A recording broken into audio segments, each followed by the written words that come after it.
So I'm sat there and I'm on one of my comrades' roofs. It's like in the city centre. The vibes are absolutely immaculate. It's not too hot. It's not too cold.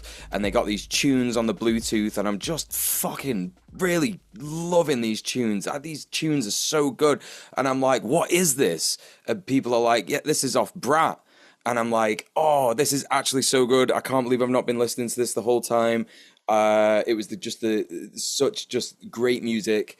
So really what I'm saying is my Brat summer started just as the vibe shifted, and it's not anymore. Oh no. Yeah. Oh Yeah. no. I know. I'm sorry, babe. You deserved a longer Brat summer than that. I did, didn't I? I did. I think we should reclaim Brat from both Kamala and Charlie XCX. On the other hand, I texted you during the week and sent you a Palestinian youth resistance banger. So yeah, that was much better. Can be that part was of your exactly soundtrack instead. There you go. It's Red Planet and it's Brat Summer, but the vibe shifted, so it's not anymore. What is the most base thing you did this week, Sophie? Let me tell you all about it. I was at Trans Pride yesterday, which is not that base. Let's be real. Pride in general, it's fine.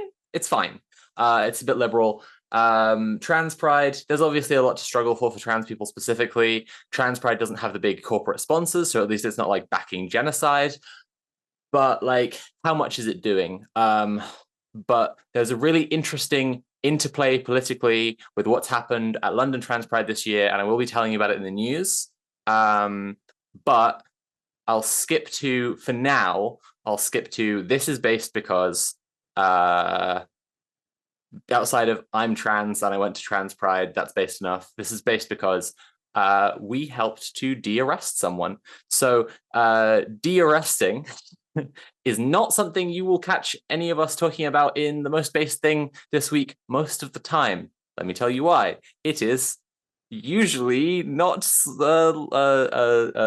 usually it's bad and wrong, and you shouldn't do it, and it wouldn't be based because usually it means grabbing someone away from the cops when the cops have grabbed them, and that obviously questionably legal. Not so bad. Don't love it, and you should never do it. Yeah, don't ever do this. But this one was not, because we didn't simply grab someone away from the cops and run away. That would be bad and wrong.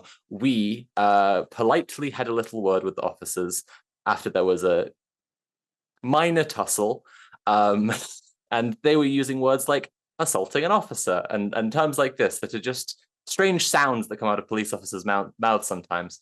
And basically, we formed a block, chanted, let them go, showed that we were not happy with the situation at all. And after a little while, they, a couple of different comrades had words off to one side and off to another side with the officers in charge. And they struck a deal that if the person gave details, and we were not cool with that to begin with, but if they gave details and then the cops looked them up and they weren't wanted for anything else and didn't have a history, then they would let them go. And we got them to repeat that on camera so that we had a record of it. And then the person in question was happy to give their details. And so we went over to the van. We blocked the van so that they couldn't drive off with our comrade. And then they checked the details and found that they weren't wanted for anything, didn't have any history. And so they let them go. And all of that was a lovely civil time with the police, who I respect so much. And so that's why I'm telling everyone about it. But if it happens again, I will be ashamed of myself and not want to tell anyone, because that's what happens when you break the law, is you feel ashamed of yourself. Mule, what was the base thing you did this week? The most based one, of course. The most based one. Well, yeah, I'm still doing lots of chair stuff with GNTU, and it's really, really good. A lot of people are giving me a lot of good feedback so far, so that's really, really good. People are feeling quite positive and happy about being on the committee and whatnot, and the staff are like a bit more excited about that. There's more proper supervision happening than there has been over the last year, so that's all really good. But actually, the most base thing that I did this week was someone got in touch with me. Because, well, not me specifically, someone got in touch with the queer Palestine bloc to say that they've had like a meeting, asked for. Well, Manchester Pride have asked them for a meeting. And this is because she had been sort of making loads of posts about it, and how they've got, all these corporate sponsors, and a lot of them are profiting from the genocide in Palestine. And she was basically saying, I don't know how to do negotiations, so can anyone with any experience give me a hand? And so, yeah, I said, I've had quite a few negotiations with landlords and estate agents and stuff like that. I've even had some negotiations with the council, so I'd be happy to sort of tell you what the sort of like best way to do it is. And yeah, just gave like quite a lot of advice to like not just her, but then like another person who is one of the performers from Pride, who is unable to drop out, because what happens a lot of the time with like drag artists and stuff is they get grants or they get like funding from like various different organizations or charities. This particular person is trans, and I think that it's related to a trans charity or something, and that and what they have to do in order to fulfill their grant obligations is perform in front of an audience of so many people per year. And so people like that are kind of like put in a position where they can't meaningfully like drop out. They can't really meaningfully threaten to drop out, because if they did, they would lose their money for the year. So that person, I was just saying, well, maybe this is time to think about trade union stuff. Do you know what I mean? Like maybe this is time to think about like joining a trade union. I know there's not many out there, but I know there's some that will help you like start one, or like help your fellow drag artists start one. And also, yeah, gave them some advice about like sort of, it's just kind of one of those, like, if anyone doesn't know negotiations, it's basically like you go into a negotiation and you have demands. You don't ask questions. You don't ask people, like the people that you're challenging, the people in power that you're challenging, in this case, the board of directors of Manchester Pride. The advice that I gave these two people was basically, you go in there, you have a very, very clear set of demands. You drop sponsors that are profiting from the genocide in Gaza and Palestine in general, and the West Bank and everything, and the occupied territories. And that's that. You don't really have any, you don't ask anything. You say, do this. Otherwise, things are just going to keep getting worse for you. These other groups that are like affinity groups are just going to keep doing stuff, and there was a very successful phone blockade of Manchester Pride on Friday. They literally shut the lines down for an entire day. So they just they're going to go back on Monday with 100 voicemails of literally just like queer manx just being like, what are you doing? Stop this shit. It's so obvious. Everybody knows that you're just ignoring it. Damn. Yeah. It's really, really, really, really based. And yeah, I text Sophia, about it in the week, and I was like, this is actually like, it's horrible what's happening, and it's horrible that we're having to do this, but it's actually really good because it feels like Pride. Do you know what I mean? For the first time ever, it actually feels like Pride. Like, seriously, in how it's supposed to be, right? So yeah, that was the most base thing that I did this week. Yeah. Go on, Soph. Fab. Well, I had one more thought of a base thing I did that is also a teaser for next week. So I wanted to quickly say that earlier today I watched a documentary about killing fascists, and I won't say more just now. It's a pretty good one. Yeah, Mule's seen it too. We're going to have a discussion episode with the person who made it next week, and it's really fucking cool. And we were just seeing people actually shooting fascists and discussing their experiences in revolution. It should also be said that the person who is coming on, who made the documentary, was literally there doing the revolution as an internationalist revolutionary fighter. So we were watching that earlier, and there was a bit where they were talking about they said something like, and then these psycho fascists did this, and my girlfriend said, "Oh, ableism."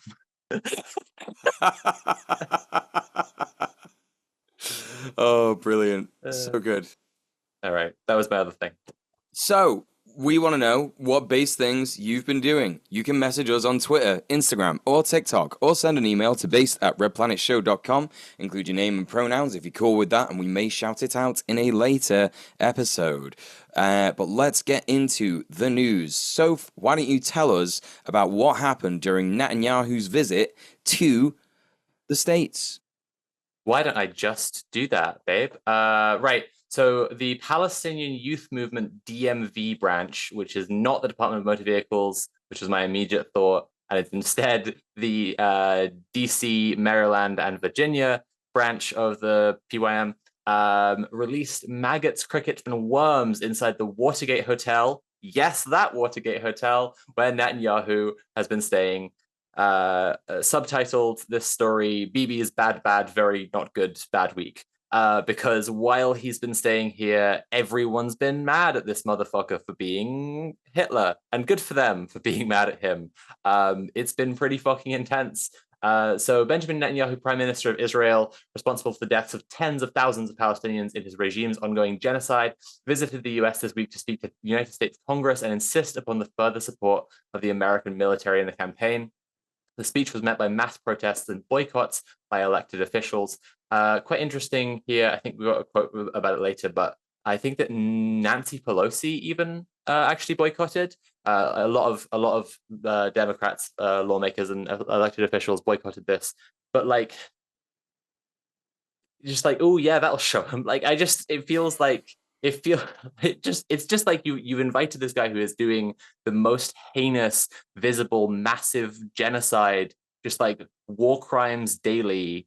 Like you've invited the CEO of War Crimes Are Us to come give this like horrible blood and soil speech where he's just like, our victory is your victory. You must, give us everything you got to destroy Palestinians with, and then like the best you can muster is to just like not be there. Like, do a protest yourselves, have a spine. Like, Well, yeah, Rashida Tlaib actually like sat in there with I think like it was like a little ping pong racket, whatever they call that, and it just said on it "war criminal," and like that would be more effective, I think, than just boycotting it. Yeah. So, regarding the protests, The Guardian reports outside the fenced-off capital, police used pepper spray against protesters who chanted, "Netanyahu, you can't hide, you're committing genocide." Streets in Washington's downtown area were closed to traffic while officers experienced in dealing with mass protests were drafted in from the New York Police Department. Dozens of Democratic members of Congress, including former House Speaker Nancy Pelosi.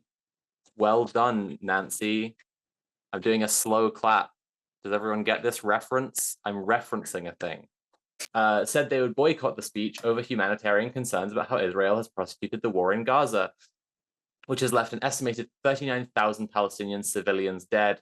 Axios reported that nearly half of all Democratic lawmakers were absent from the joint session. I'm going to quickly say that in the Guardian's reporting there, they said civilians. When you see reporting talking about how many Palestinian civilians have died, it's a genocide, and they just play with the line of who is a combatant and who is a civilian constantly, and this is why we're saying tens of thousands are dead. Anyway, during Netanyahu's visit, actionists from the Palestinian Youth Movement, DC, Maryland, and Virginia branch gained access to the Watergate Hotel where the Israeli delegation was staying and released maggots, crickets, and worms inside at several locations, including a banquet table and several floors of the hotel. The infiltrators also set off the fire alarm so that, in the words of the PYM statement on Instagram, there will be no rest before Netanyahu and Congress disgrace themselves in front of the world for failing to achieve any of their military and political objectives. May their dreams be haunted by the death of our people and decay of their society. Woo! The Washington Post reports that, quote, the hotel, whose answering machine ironically greets callers with, "There's no need to break in," as a nod to its storied history, said in a statement it was aware of the video and, quote, the unfortunate incident that occurred at the property yesterday, while Netanyahu's team has not commented on it. Yeah, so there's been a ton of protest actions around Netanyahu this week. There was also a noise demo, I believe, the following day, to make sure that they just couldn't sleep at all. Just like tons of people showed up outside the hotel and just had various kinds of noisemakers, massive sound systems, constant chanting, all of this. There was, I don't know if you saw more of this stuff, Mule. There was also, I know that some people burned an effigy of Netanyahu at some of the protests. I've seen like where people have like poured like fake blood on the streets and stuff like this. It's been very full on, and good on them, and everyone keep the pressure up. There have been so many calls to escalate recently, and I think that is entirely appropriate because we must, in order to stop them, because we must stop them. Totally. Footage of the action was posted to PYM DMV's Instagram. set to In An, a track by Palestinian hip-hop duo Dabur and Shabjdid, which has been an anthem of young Palestinian resistance. The name of the track means "the time has come." Mule, you've got an obituary for us. Tell me about I that. have, unfortunately, yeah, it is with great sadness that I report the passing of an icon, Auntie Cathy. Most people will probably not know her name, but will know her as the woman who said that Thatcher did not a bit of good, in reference to a clip from an interview that was attempted to be had with her on the funeral day, or the I think it was the funeral, the day of the funeral of Margaret Thatcher, saying she'd rather put a stake through her heart to make sure she never comes back. Auntie Cathy has unfortunately died. She passed away recently this week. But yeah, she absolutely was, apparently, according to her niece Jackie, a staunch trade unionist who remained politically active her whole life. And so, what we think really is that, unlike Thatcher, she will be missed. Rest in peace, Queen. And solidarity and love to her family, honestly. But Soph, tell us about this horrific rabble, this disgusting, smelly, wet sack of men in London this weekend. Yeah, sure thing. So I said I'd give some more details on the situation around Trans Pride this week. And Trans Pride, I think the liberal perspective on Pride is always that it's a fun little party to celebrate people, to celebrate different sexualities and gender identities. And there's a lot of kind of liberal queer discourse where, like, you'll be in the queer community and you'll the height of discourse for you is like, should allies be at Pride? Oh, because it's a space where you might come if you need to figure yourself out, and maybe they're not an ally. Maybe it's a space they're coming there and then they so that they can come out of the closet and make more friends or whatever. And it's like, no, Pride is a protest. It's supposed to be a protest, and it's supposed to be fighting the powers that be. And it's supposed to be like revealing how, like, firstly, it's supposed to be confronting how hated we are in society, and showing bigots what for, and like actually showing that, like, it's a demonstration, right? And we talk a little bit on this show about like different kinds of protests. One kind of protest is a demonstration, which is like you just bring out the numbers that you have and demonstrate your power, and show like organized strength together. And that is what Pride is supposed to do. What happened is that there's been a fascist rally in London this weekend, at the same time as Trans Pride yesterday. So thousands of fascists gather in London for Tommy Robinson demonstration. Over 10,000 people gathered at a Tommy Robinson march in London on the 27th. Although the UK press isn't reporting this, the event was originally organised with the intention of disrupting London Trans Pride, which was happening the same day along some of the same route. In response, Trans Pride changed route to avoid the fascist event, and Tommy Robinson rebranded the march as a patriotic rally.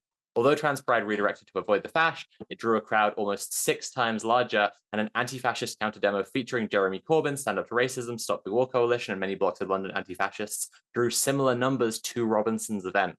And that's what I find frustrating here. There was a speech from some people involved in Sisters Uncut who actually invaded the stage at Trans Pride to give this speech, and they said it's kind of embarrassing that we ran away here, because like we've got, probably conservative estimates, 55,000 people here, and they've got 10,000, which is a lot of fascists who sure are like mad and wish they could hurt a trans person, but like there's so many more of us, and and like the numbers of the anti-fascist demo all like already on its own almost match the fascist demo, so like it didn't actually need to run away like that and not confront it. And it was it was at my story from earlier was at the anti-fascist demo, and it's a shame, firstly, like to split people like that, to shy away from the need for anti-fascism in our community, the need for like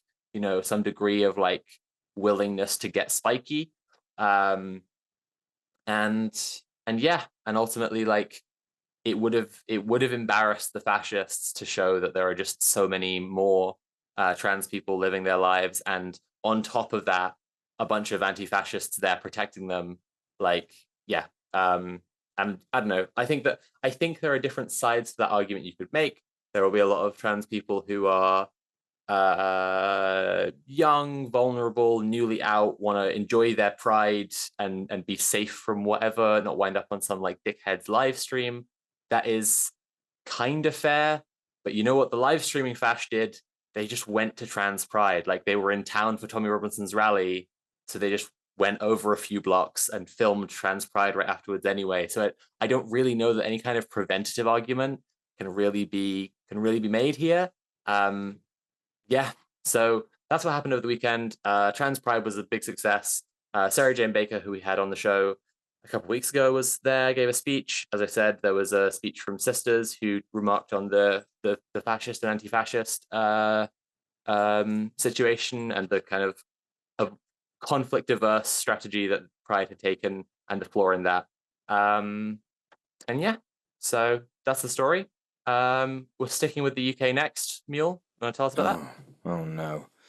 So, in an interesting move, the UK has dropped its opposition to the ICC's arrest warrant for Benjamin Netanyahu, despite pressure from the USA not to do so.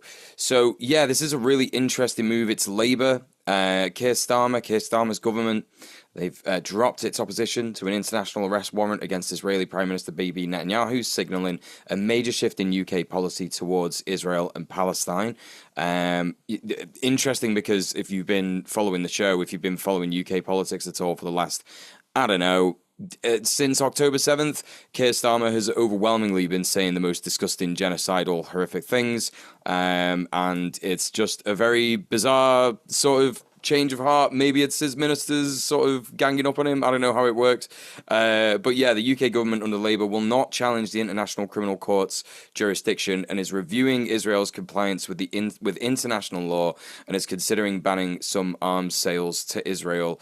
One source said they were preparing to ban the sale of quote-unquote offensive weapons, but not quote defensive end quote ones that could be used to defend Israel against attacks from abroad, which is absurd, really, because if you think about it, the way in which Israel uses weapons and calls them defensive, blurs the line anyway. That's kind of the whole point of things like, there are those like systems where they use surveillance technology to see if Palestinians have like a valid passport when they're traveling through checkpoints and stuff like that, and they use that to like single out people and just assassinate them and all this kind of stuff. And they could argue that is defensive. They're trying to prevent terrorism, which is obviously lies. This is kind of like it's more very sort of milquetoast stuff, and I wonder if this is just a way to sort of like say, oh well, the world's looking at us, so we probably shouldn't actively welcome BB into this country. That's a bit too much for us. Sorry, Joseph Robinette Biden, even though you're not really the president anymore, we're not going to do that. They're saying it on the face. Biden will just forget that we don't need to worry. He's already everyone forgot. supporting him and BB to his dying day. He still thinks he's running, yeah. And also, yeah, it is. I do think it is that sort of like shifting of the attention to we're not gonna support him anymore. Don't worry about it, dude. It's fine. We totally don't support him. And then around the back they're giving him weapons. Interestingly as well, Labour also plans to restore funding to the UN's relief agency in Palestine, reversing the previous government's suspension. I don't know. I think that my read on their reversal of this is like Starmer does want to be very normal, very much like keep the peace with stuff. And I think that's part of why I was pissed off with this protest thing I was just describing. Like, I think there have been protests like basically weekly about Palestine. There have been actions going on. It's been so constant with the pressure, right? And there's Starmer's government like changing something and like saying that they will respect that, like will respect that decision at least, right? It's still ultimately following like international law, and it's still about what the liberal mainstream ruling class framework says, but that itself has been shaped by protest. And I'm just like, I don't know. I think that this is where like Starmer's government is super transphobic. Wes Streeting said he wants to ban. Can you tell I've got a bone to pick about the specific issue? Wes Streeting has said that he wants to ban puberty blockers for young trans people, and like if trans pride did come into conflict with the fash, it would be an unavoidable story. One of our sources for the Tommy Robinson thing this week was, I think the BBC was reporting on it, and just had one sentence just said, trans pride also happened over the weekend. And it's like, no, like Tommy Robinson's thing was organized around attacking trans people and just like pretending that's not happening so that pride can just be like a silly little party where like influencers go and give a speech or like take some selfies, everyone has a dance, you go to an after party, like that's all trans, like that's all pride is. It's like it is meant to achieve something. You know, what if you go and march in the street and say trans rights? Okay. Anyway, I think that Starmer's government is actually like, I don't They think want they it to be listen normal. to us, They want it but to. I They're do trying. think they bow to the enormous pressure that has been put on them by the protests. Yeah, I think the thing that sort of like made me laugh about it. I had a TikTok that kind of popped off quite a bit a few months ago. That was like I was talking about Keir Starmer because he had that candidate in Rochdale who was what people were calling an October the 7th truther, kind of like a 9/11 truther, but actually, you know, it's all the stuff that he said is basically true. And Actual then truther. actual Truthing truther, the like truth. the truth. He was the truther, the actual real truther to truth them all. And Keir Starmer was getting called an anti-Semite in the papers, and I just think it would be so funny and such a sort of twisted justice if, because he was supposed to meet with the chief rabbi. The chief rabbi is you know, in the UK is absolutely a Zionist, and you know, I think like if anything has come of that like meeting, I've not heard any news about it. If Starmer keeps getting called an anti-Semite in the papers in the same way Jezza did, I think that would just be like an actual twisted form of justice for how he's actually That'd be treated funny Jeremy as Corbyn. fuck. It would be funny as fuck. So that's my opinion on that. So tell us about this very exciting summer of strikes. Woo! It's the summer of strikes, baby. This is a big roundup story, basically. So we've got a few different strikes we want to talk about. We haven't been doing like weekly updates on strikes all that much. They've been going on. This is something about this kind of organizing is that it becomes a bit of the background, and that's okay. That's okay. That's how the revolution works, really. Like it just that it's good that it becomes like where the room temperature is at, and we're all comfortable with that. And aren't we having a lovely time in this sauna of the revolution? So the first one is SAG-AFTRA. That tickled you, right? The sauna of the revolution. It's just I just keep thinking of like gay saunas now, like That's sauna of the revolution. That is gay literally sauna, the yeah. sauna of the revolution. Okay, yeah, all right. All right. SAG-AFTRA. I'm serious. I'm a serious girl who reports the serious news. Okay. SAG-AFTRA calls strike against major video game companies after nearly 2 years of contract talks. Quote, we're not going to consent to a contract that allows companies to abuse AI to the detriment of our members. Enough is enough. Nice.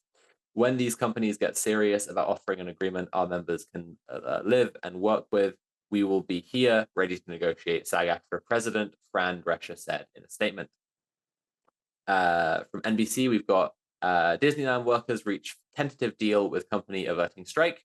Quote, we have shown Disney that we are the true magic makers of the park, and today proves that when workers stand together for what they deserve, we win, Disney Workers Rising Bargaining Committee said in a statement. We look forward to making our voices heard during the voting process to ratify this contract. And from Huffington Post, we've got blue states line up to ban anti-union captive audience meetings. This is great because it's not just a particular strike, but it's actually stopping union busting and anti-union tactics. Illinois is poised to become the 8th state to enact such a ban after the legislature passed a bill outlawing employers from holding mandatory meetings of a political or religious nature. quote, there's a problem with workers having to not only listen to anti-union rhetoric at work, but religious rhetoric or political rhetoric from the employer, Dreher said. Not quite sure who Dreher is. That's quoting from the Huffington Post. People just want to go to work to work. They don't want to be indoctrinated.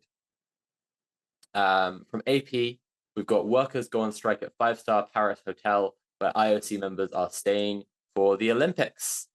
More on the Olympics in a second. The union, CGT, we talked about CGT a little bit on the show before, they're one of France's biggest unions, said that the employees were demanding a pay increase having not received a raise for 7 years. The strike comes after a 5th round of negotiations failed on Wednesday. And that's summer of strikes. We might have another strike roundup in a bit. I feel like that could be a fun way to do strikes at this point, because like unless a union does something really cool, something very 1920s union pilled, like exploding a CEO, I don't think they're going to be particularly noteworthy for now. Right. Or if it's some kind of really massive unionization, like the first Amazon union and these types of things. I think it's worth mentioning because I did want this mentioned, and it's okay because I should have made this news story myself or added it into this. But United Auto Workers have actually signed or even voted for a general strike in 2028. And they're not the only union to do this so far. And I can't remember specifically which other union had said we're going to be part of this 2028 general strike as well. But I think there might even be 3. Listen, I'm always bad with numbers and shit like that. I've got it so wrong in the past, but yeah, it's definitely at least 2. There's the American Federation of Teachers. American Federation of Teachers passed the resolution to join a possible nationwide strike on May the 1st, 2028. So that's really exciting, and also. The United Auto Workers is basically calling on all labour unions to back May the 1st, 2028. Expiration date for all local contracts, uniting workers in a massive work stoppage, and if employees fail to agree on fair terms for contracts for workers everywhere. I, for one, am looking forward to the next May the 1st, 2028. Because it's just absolutely. This kind of thing is just really fucking exciting. So that reporting is as per Democracy Now!, just in case anyone's wondering. Thanks for that. Yeah, like we have a lot of big protests on May Day, but it has still kind of fallen by the wayside as like the Workers' Day, right, and the celebration of worker power. Because there's not been that much worker power, but it is on the rise again now, as is all forms of protest and organizing. And so I think that yeah, like seeing a general strike happening on May Day would be absolutely fucking huge. Makes sense that it would be like taking a few years to get there, and it's a good move to give time to plan for it. But yeah, absolutely hyped that happens. Yeah, like I said, I suppose another union we reported on was the Forensic factory workers, and they got the whole we gave them a whole episode because like it's super worth checking on workers like seizing their factory. But yeah, other than that, we'll probably just have like another strike roundup in a bit. Unless it's a really slow news week. Mule, do you want to tell me a little bit about France? Because I know this is one we're keen to chat about for a bit. Yeah. This is really, really interesting stuff. So I actually first heard of this. It was very early. I was at my new job. I was speaking to someone and we were talking. I was dealing with this. It's a customer, and I was dealing with his inquiry. Just very, very boring stuff, processing a lot of stuff. Bear with me, sir. Thanks for your patience, sir. Rare, sir. And then he was telling me as we were sort of like building rapport that he was going on holiday to France. And so I like to try and, because I'm a good worker and I'm not a communist and I don't unionize or anything like that. I remembered that and wanted to think, well, I want to impress this man to use us for his business, use the company that is, it's my family, to retain his business. And so I remember that. And at the end of the call, I said to him, enjoy your trip to France. And he all of a sudden exploded. He was quite calm. And he all of a sudden exploded and said, yeah, well, that's if we can bloody get there with what the French have done to the railways. And I was like, oh, okay.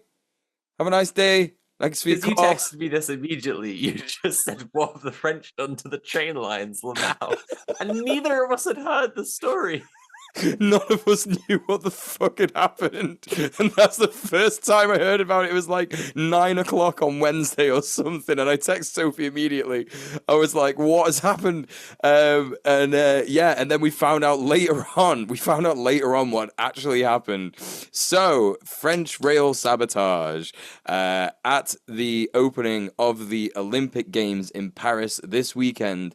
A series of coordinated malveillance, I think is how you pronounce it, sabotage actions in France. France's coordinated sabotage actions against France's high-speed rail system, temporarily shutting down 3 major lines connecting the capital to the rest of the country. And of course, this is rumored to be against the kind of things that the Olympic Games involves itself in, such as normalizing relations with Israel, such as allowing France's racism to have jurisdiction over what Muslim Muslim athletes can wear. They banned hijabs from the Olympic Games. Just completely it's just the most racist shit. So it's extremely fucked, and I can only imagine that it's in relation to those kinds of things. I mean, it'd be really it was on sad. the day of the opening ceremony, right? It was ahead of the opening of the Olympic Games, so it can, because I think people were coming into France early to obviously spend a bit of time in Paris, sample the local scenes, indulge in Godard's Paris Dream, whatever the fuck that's called, and they're doing that, and these French people are just like, this sucks, I hate these people, get out of my country, that and you're giving money to this big horrific celebration of imperialism and dominance and shit like that, which is I don't want to say the Olympics is like a big symbol of capitalism or imperialism or whatever, but I imagine the way in which the responses, the way in which it normalizes relations with Israel and other genocidal states, really important to point that out. I mean, Russia's banned from the Olympics, as far as I know. We've just had a note from our producer that it's also the travel season. It's the start of the travel season for the French. Yeah. And so this sabotage is very, very disruptive. It's just a bit of a strange one, right? Because it's like sabotaging trains. I have such mixed feelings. I love trains. Trains are really good in general. At the same time, a country that has good rail infrastructure relies on its trains quite a lot, and so sabotaging them is a very effective way to disrupt and fuck up the whole country. And so if the country is doing something that you don't like, it's a very effective protest. So I guess, but we're saying all this because no one's claimed responsibility, right? Yeah. As of yet, no group has claimed responsibility for what is being called a massive, large-scale attack by the state-owned rail company.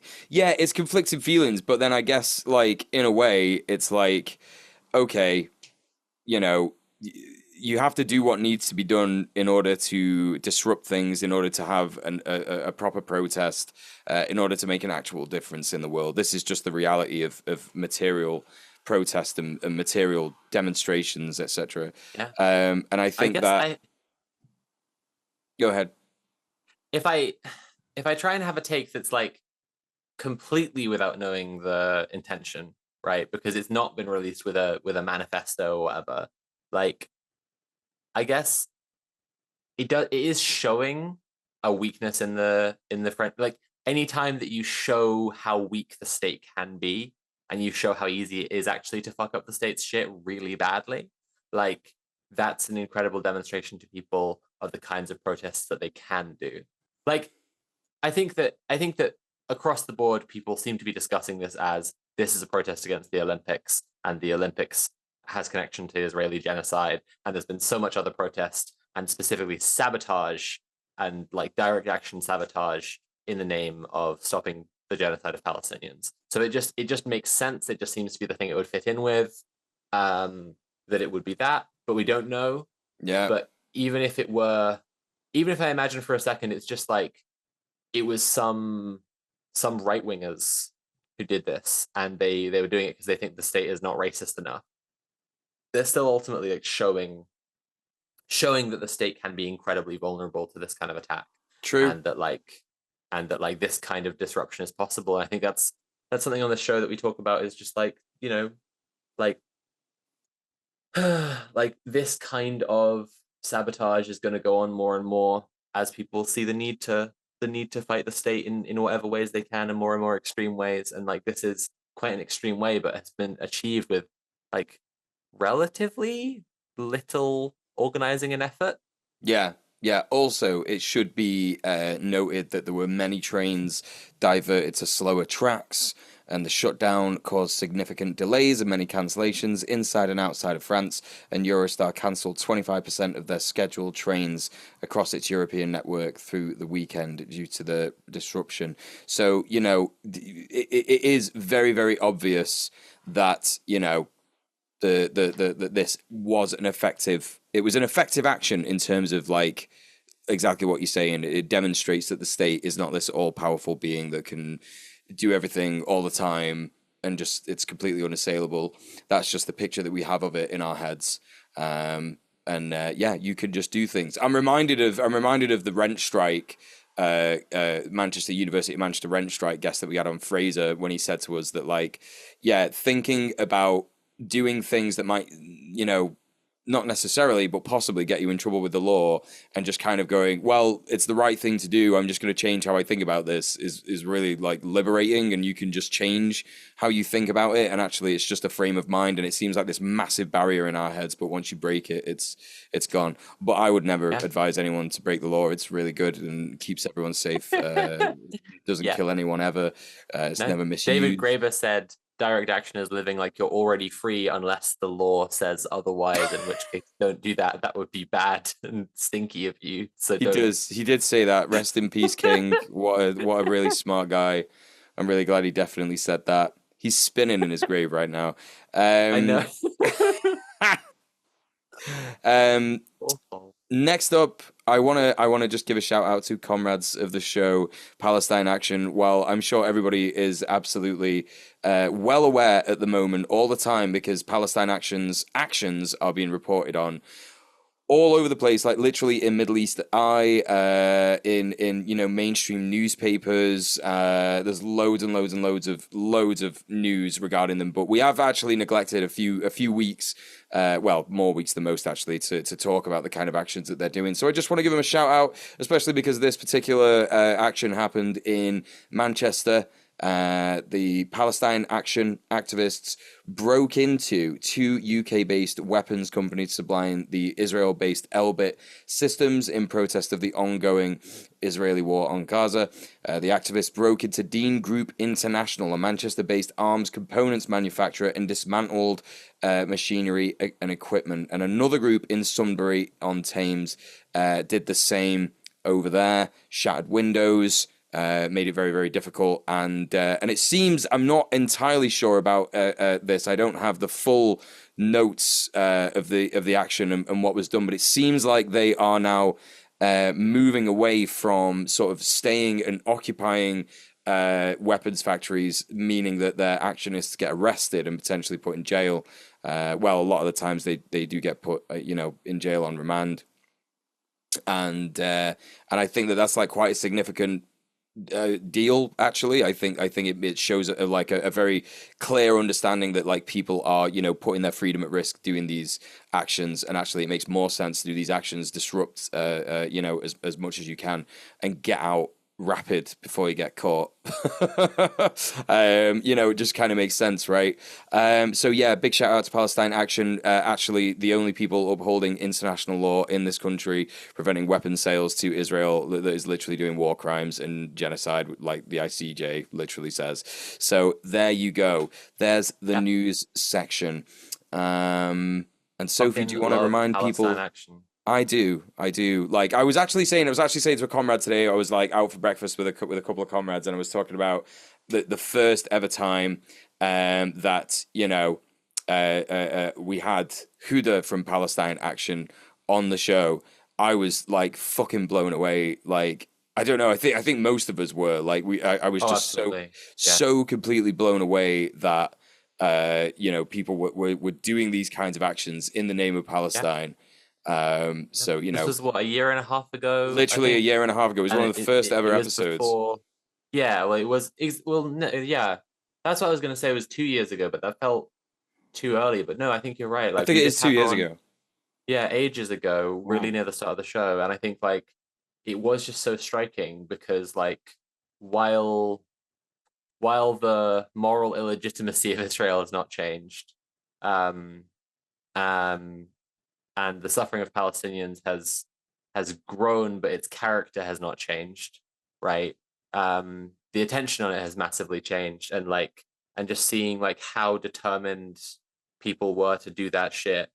Um, you know, back then, even just like with I mean, that's very much the like just to drop the bullshit for a second. Like that's direct action is living like you're already free. Like they Yeah. didn't give the slightest fuck about getting arrested for doing what they're doing because they're just like this is this is a death machine. This thing just provides the weapons directly that kill people we know, we are related to, we care about, we're in community with, and it has to be destroyed. Like it's just like it I don't know, it's very I feel like people in like white people in Western universities talking morality and ethics can conjure up so many like thought experiments of like if someone you care about and was really who was being threatened and their life was in danger and blah blah, and it's like but this is real, right? Like this is the reality for Palestinians, is that like the Palestinian diaspora is all around the world, and a bunch of them are in imperial core states and live so close to the supply chain of the death machine that's killing the people that they love and care about and related to or in community with. And like it's just right there. Like how would you not? And then it just I don't know. You're in the belly Yeah. of a beast that is like, sorry. Okay. You're in the belly. You're in the belly of a beast that is constantly chewing up, thousands of people daily because of a result of the exploitation all over the world. You're inside of the bit and you're close to the bit that like makes the shit. Do you know what I mean? You're in the belly of the beast, the bit where the poo is made. You're near there. The poo is What? weapons, right? The poo is weapons, and you're Wait, in that hang on. bit. I thought it killed people by eating them. Well, yeah, it does It that, kills and it them by also shitting does on it. them? It also does it by pooing out poo, and it makes them sick. I don't know. I'm just trying.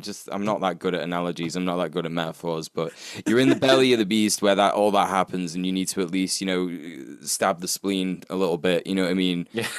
Like, just give it a go.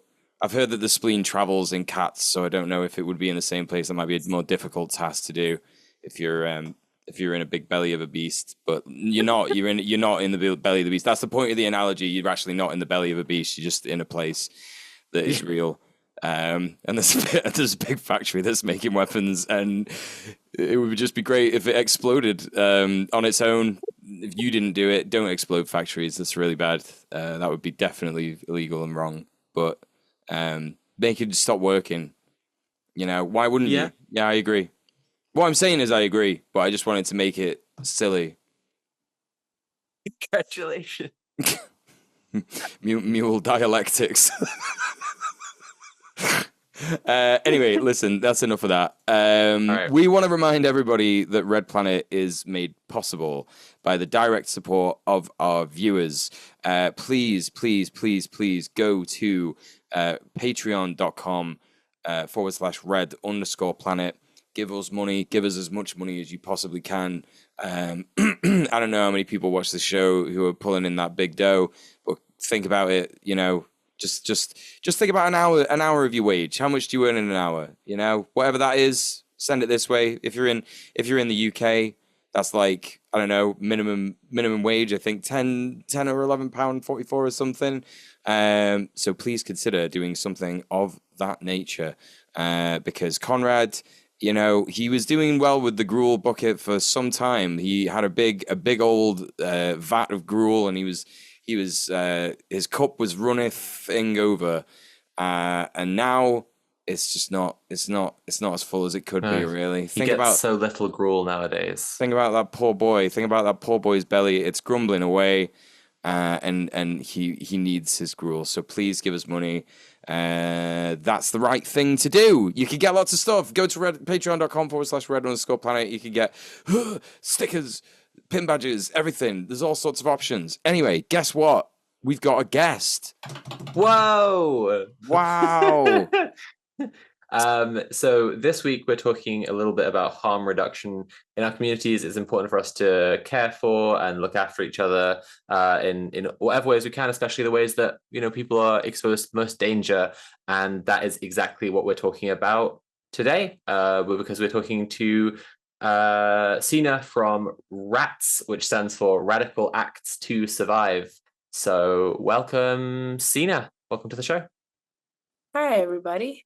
Hey, how's it going?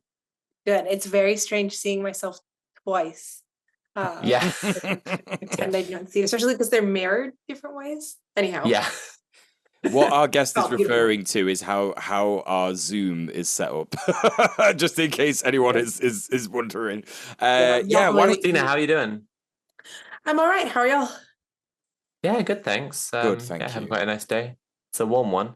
Do you want to tell us a bit about RATS and maybe tell us about the org in general and like your involvement in it as well? Sure. So RATS is, I've been calling, although maybe it's becoming too old to keep saying, a nascent drug users union.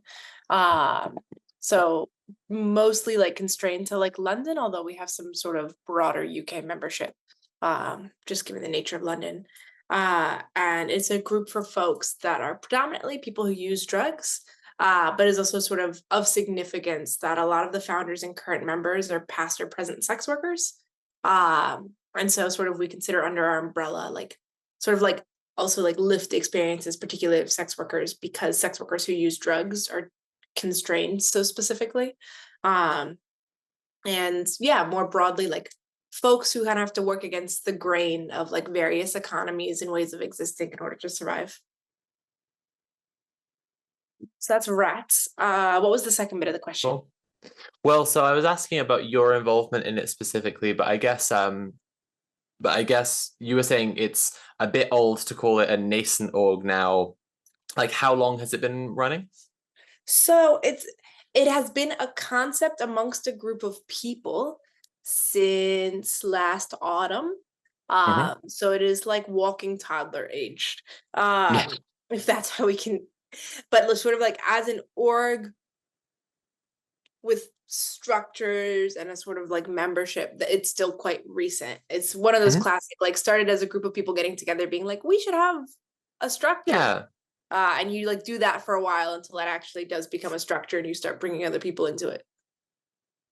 Yeah, exactly. Well, we know, I think on this show, we care quite a lot about harm reduction. We've done episodes on harm reduction before. Mule has educated us on it, as well as like having people. We had a drag queen who like does shows where she gives out naloxone to people. Kachina Rude from San Francisco. Yeah. Nice. No, super cool. Awesome. But yeah, so it's a topic that we're definitely passionate about. Yeah. Amazing. What were you gonna say? I was just gonna say it's good to hear folks that know what it is, because I've found, obviously I've got an American accent, but I'm based in London. And here the sort of the term has been really defanged because of the medicalization of drug user services in this country. And there was a destruction of drug user organizing that happened a bit more than 10 years ago now in this country. That was like a really sort of systematic, the government used that non-profitization track to make all these different drug user entities compete for funding until they effectively all fell apart. And that happened like super fast and effectively. So there was no drug user movement anymore suddenly. We're like more than 10 years into effectively no drug user movement in the UK. And with that, it also means harm reduction has just become synonymous with needle and syringe programs, or what we would usually call needle exchanges. And people don't actually think of harm reduction as like a political practice. That's so interesting. So that was the kind of like I guess, I don't know how you would call it, like the kind of social program that we had here is something that actually, made it so that it wasn't exactly necessary to have the same things that you have in the States, because in the States, things are just so bad that it's just absolutely necessary. The material conditions require you to, just organize, organize for Yeah. that shit. Yes, there's a bit of both. There's both like sort of like in the absence of any state or any welfare program or anything in the States, like we've gotten better at doing that in a sort of grassroots way. But also there was a time like that here for people who use drugs, right? And I would actually argue right now for most people who use certain drugs, particularly class A drugs in this country, hospitals and GP practices and the like are still unsafe infrastructure for you. And so yeah, but there's such a paternalistic model of care that is still the dominant logic, that the idea of grassroots organizing healthcare, I think, does not come so naturally still amongst many folks. But again, there's also really prominent exceptions, right? Lots of trans people are self-organizing small collectives all over the country for healthcare, right? So it still very much depends on who you are. Lots of sex workers historically and currently for organized healthcare through alternative means. Talk to us about how the NHS is an unsafe structure for drug users in this country. It's just there's a general, right, like phobia of particular like assumptions about certain drug users. So people who inject their drugs intravenously, right? There's tropes about people who smoke crack, right? People who are dependent on drugs. It's usually a mix of racism, classism, sometimes also particular flavors of sexism, especially like horrific tropes about mothers who use drugs, who are just like negligent or are willing to sell their children to score. All of these things, like the general overlying being like drug users are selfish and bad people, and then the byline being and they don't care about their health. And so there's like very little willingness to even like invest basic resources, because it's like it's a waste because he's just going to go out and kill himself smoking crack. So why would we even invest in like this person's respiratory health? And you see that in terms of just people being left in waiting rooms significantly longer, just a complete lack of regard. To this day, programs cannot legally give out crack pipes in this country. They're not an exempt form of paraphernalia. That produces loads of particular health harms for people who smoke crack. People have to like DIY their pipes out of materials that are not safe to smoke from. And people ultimately die decades earlier than they need to because of just complete like negligence around this. And sort of like people's experiences in hospitals or trying to seek appointments or ongoing care really reflect this. Similarly, like palliative care for drug users. There's a beautiful study I have to find somewhere that interviewed basically people who are using drugs who are dying and their loved ones who are supporting them or supporting people who died, and just talked about how like carers themselves were not empathetic in any way. Like when older folks are dying of natural causes, there's a sort of care given to them, whereas like, oh, this is your fault for being a bad person when a drug user is dying in their 40s or 50s. Yeah, I mean that's there's an obvious intersection there. You've already highlighted trans people and sex workers, but everywhere that drug use intersects with marginalized classes in society, like there's a moralization, and like it is one of the things that I think like underpins when people make that moral judgment about any marginalized class in society and assume that they're not worth helping because they're probably an addict, right? Like there's not even when someone is like high or has track marks or any of these things, but just like when they're just known to be a sex worker, known to be trans, homeless, right? People make that assumption about them. Yeah. But you said that there had been this history, and I'm really curious about that because that's actually not something I'd known about, that there had been a history of drug user organizing in the UK 10 years ago. And I did not know anything about that. So please, if you tell us some more about that. Yeah, I'm nervous now because it's not quite my history to tell even, but I'll tell you what I know. It was a bit more than 10 years ago, but goodness, can I not math? But there used to be, so there's been obviously like English government entities change in a way that my American brain still cannot fathom. Like one day there's Public Health England, and then there's no Public Health England, and then blah, blah, blah, blah, blah. So at one point in time, there was a government entity called like the National Treatment Agency, NTA. And that was the entity that like all drug treatment services were accountable to locally. And they had like regional forums where people who actively were using drugs were able to like be part of those forums or like come collectively to those regional forums. And when services were fucking over specific cohorts of drug users, could actually take action through those, and the NTA could like take punitive actions against local treatment services that were not treating people using drugs correctly. And like they were able to push the dial on a number of things, like increasing the sort of like ceiling on doses. So if you're a person that's opiate dependent, a long time ago, you might only be able to get 40 milligrams of methadone, but that might not be enough to actually hold where your tolerance is. And so you're still sick at the end of the day. And so like people were able to advocate to increase doses and to change the structures to just be a lot lower barrier, so that they were generally more accessible to the general public of people using drugs. That entity, that whole government entity ceased to exist. And then alongside that, various like other government entities came about that were like, well, instead of like this thing that had these like regional structures, we're just going to have nationally various like grants available. And if you are a drug user collective, and there's been various drug user collectives scattered about, some of them still exist, but they're like a bit different in purpose now. So there's like Datus in the Midlands is still around. There's a name one in Oxford, I can't quite remember. There used to be like lots of branches of something called Respect. That was around to 12 years ago. If you look up like sort of some of Matt Southwell's drug user organizing history, that will come up. I think a branch still exists around Bath. But all of these entities basically were told, you want to keep existing, the structure now is like you apply for grants. When you get these grants, like there'll be some deliverables attached, but like, you know, there you go. And then everybody was just in competition. So you went from a model where like regionally, like you're like, okay, we're the collective for, you know, our area, and we're going to go interact with this, and we'll get some money to support our members so that they can attend things, to like everyone just like launched into like, we have to become a registered organization that is then capable of applying for grants, that then has the people within it that are like grants people, which is like a very particular and like weird logic and skill set. And so everybody rapidly was told, basically become a nonprofit, become a charity. Hurry up and become a charity, because that's what makes you eligible for money to survive. And that's what also makes what you're saying articulable to the government entity that now is telling you, oh, well, once you jump through all of these hoops, we will listen. And like the vast majority of people just didn't survive that process. And then the ones that did, when you cross the finish line, is like, great, here's your crumbs.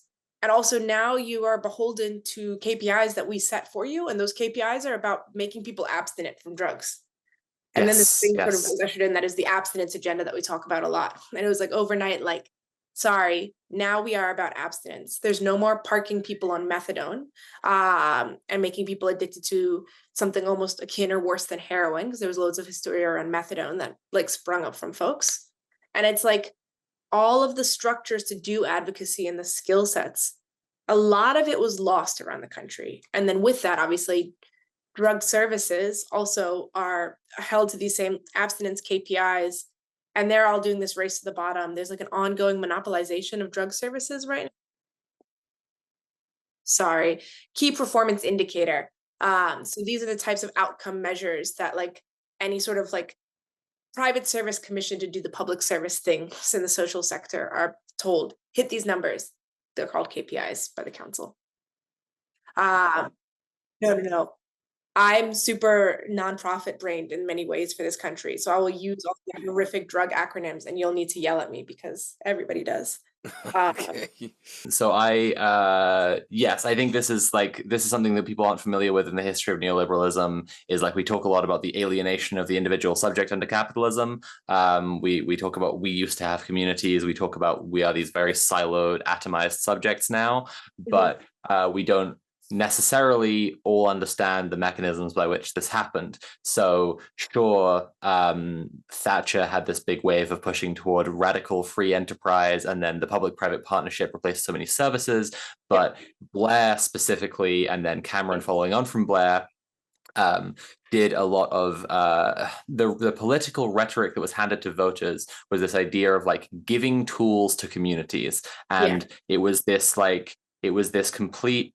So chat, if you're familiar with the way that colonizers need kings, right? So when colonial powers would come to lands they were invading, they would look for who's the king here, because we can do a deal with the king. And the people there didn't necessarily have a king, but they required that they show like whoever is the closest thing you have to a king who's going to be your representative and speak for you. But then in demanding that they can like have a communication through that kind of channel, they enforce that kind of power structure onto the people there, making colonization easier by creating the structures that colonization likes to see. The same thing happened, in a sense, this kind of crystallization of structure with neoliberal like giving tools to communities, where like they said they were giving things to communities in the rhetoric to the voters, but it was a demanding of the specific structures, and those specific structures were, as Cena's saying, like NGO brain, like applying for grants being the specific structures that you must be doing. Is that a fair summary?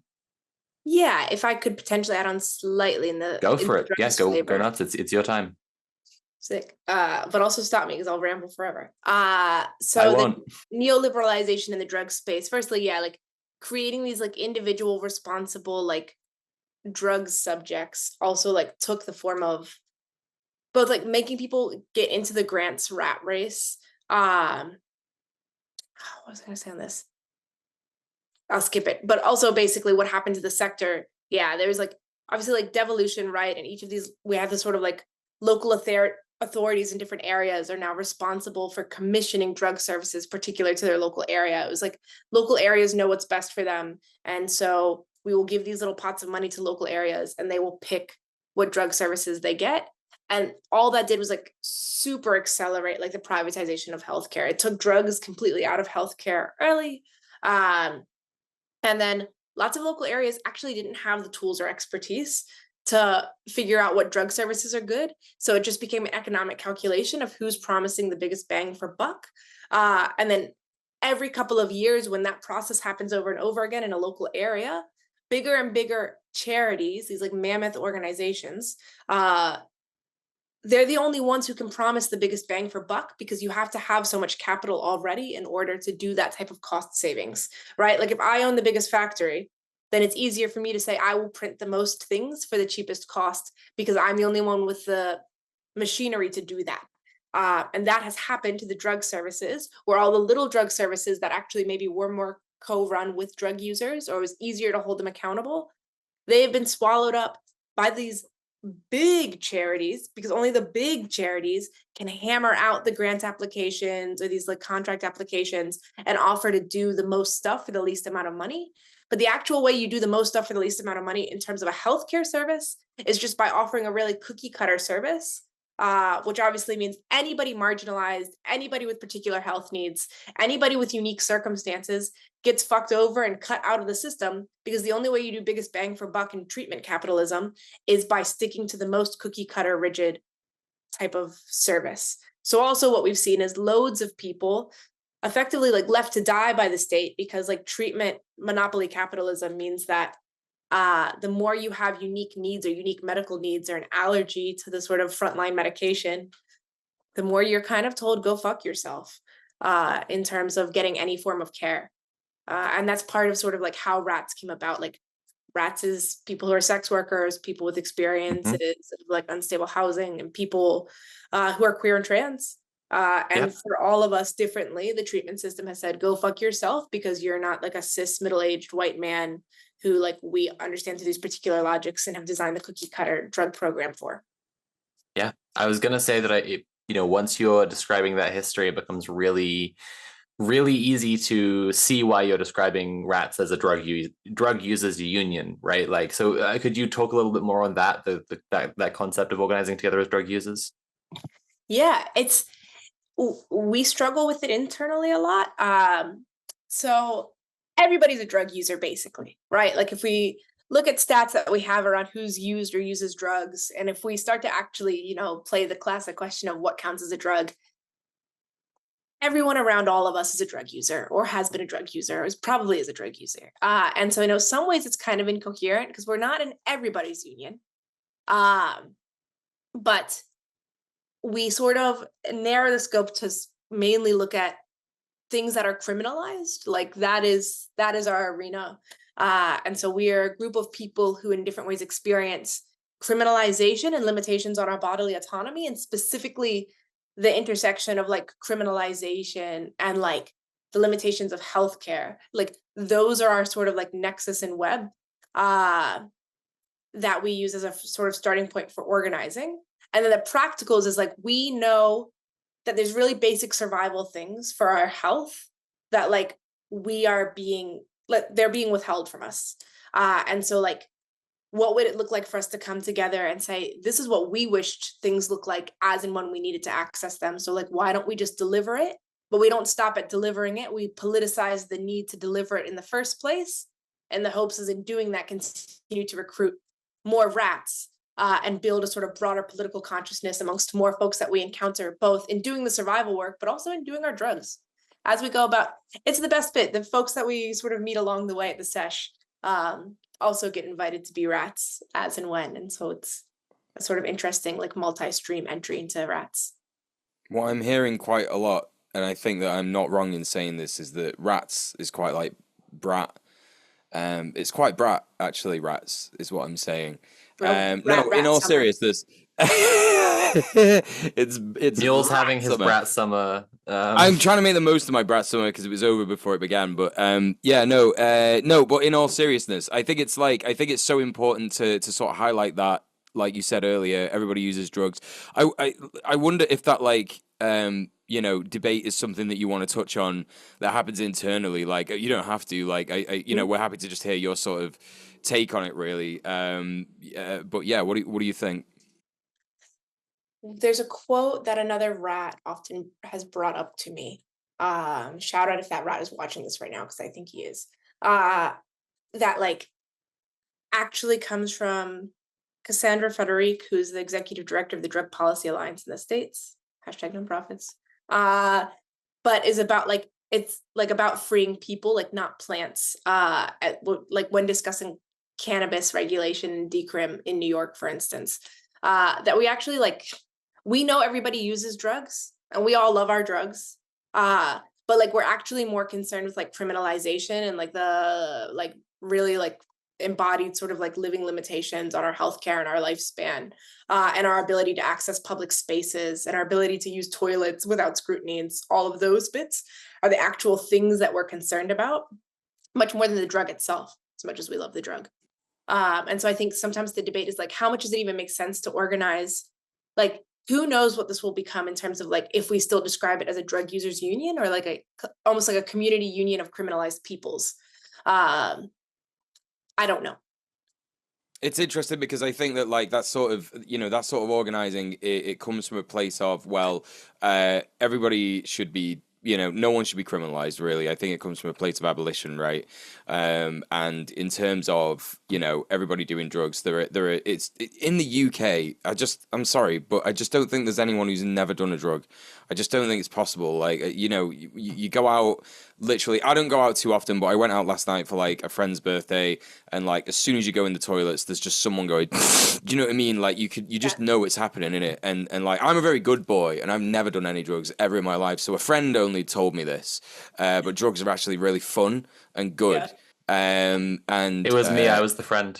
Some might say I took the drugs and the drugs are working. But like, this is, but sort of jokes aside, like it's kind of part of the human experience. You know what I mean? Of course, there are like a lot of situations where people end up getting into addiction, and it can be very harmful, etc. But like, this is why a drug users union needs to exist, because again, that abolition is something that's going to come from power, collective power, building power amongst drug users. And eventually, if we get to a point where like everybody's part of rats, literally everybody in the UK is just a rat, or at least like a big majority. Obviously that's quite pie in the sky kind of thinking. But then it's going to be like a big admission that, like, you know, everybody uses these substances. Actually, it's very normal, and in fact, you know, there needs to be less resources spent on putting people inside, institutionalizing them, and therefore turning them into much worse harmed and abused people who might go on to harm and abuse people because they've been institutionalized by the prison system. So sorry if that like I was supposed to try and turn that into a question, but it didn't. I agree with that as well. Like, I think that in British society, like, it's not even like the left gets painted as the criminal, you know, yeah, like the criminal side of politics or whatever. We were just talking about Tommy Robinson earlier on the show for the news, and it's just like Tommy Robinson's one of the most successful right-wing grifters in the UK. He's also permanently broke because everyone knows he spends all his all his donations on sniff. Everyone knows this, right? Like, all of our ruling class are like also doing a bunch of cocaine and everything. Like, that is interesting what you're saying about if you can hear, I'm trying to turn it into a question too. It is interesting what you're saying about the discussion and about whether it's about criminalized people, because I think, like, if you're looking at it from a harm reduction perspective, the greatest harm that people can face is being criminalized, is the harms being put on them by others and by society for being some stigmatized class of person, rather than just, I mean, there are dangers, right? But then, like, when you're in a community, you become aware of those dangers and the ways to mitigate them, and then that harm reduction, in a sense, becomes so trivial. And I guess I've got a different question, but it sounds like you've got things to say about this, so you go ahead. I'll say something about this real quick, which is just, and I think this is like, we've sort of already hit it, but like if you swapped Parliament toilets, the amount of coke you would find would be incredible.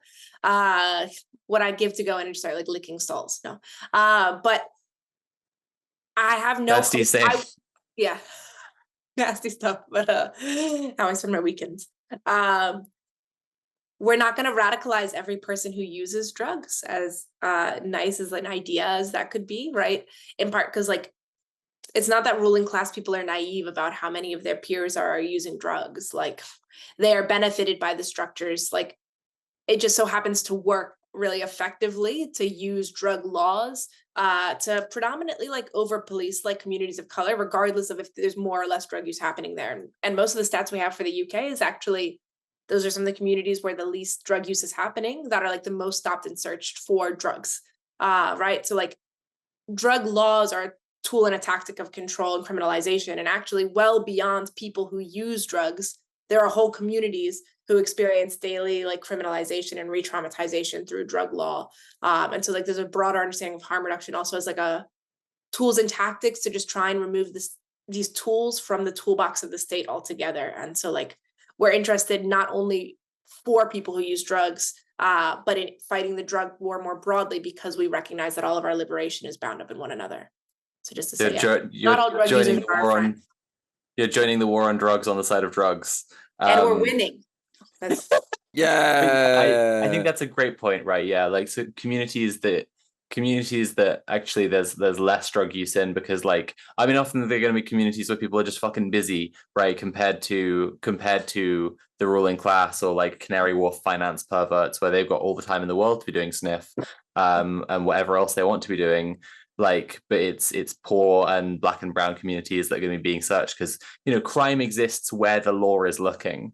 And I think that's, like, I don't know if you've read Abolition Revolution, but I'm bringing it up on the show constantly, and, like, a fantastic thing they say in it is abolition is the pre and revolution is the sesh, right? Like, that idea is so powerful, just that, like, actually, like, if we can get to a place of abolition, like, almost like we just kind of tip over into revolution automatically, almost, because it's just like abolition means knocking down so many barriers between our communities, like doing so much to just get, like, the ways that we are the ways that class is stratified at all in society just like thrown out the window, and then we're automatically in this kind of melting pot of like making new social relations, right? But what I was going to say was, with this model where you're talking about, you're talking very equally when you're describing people as rats.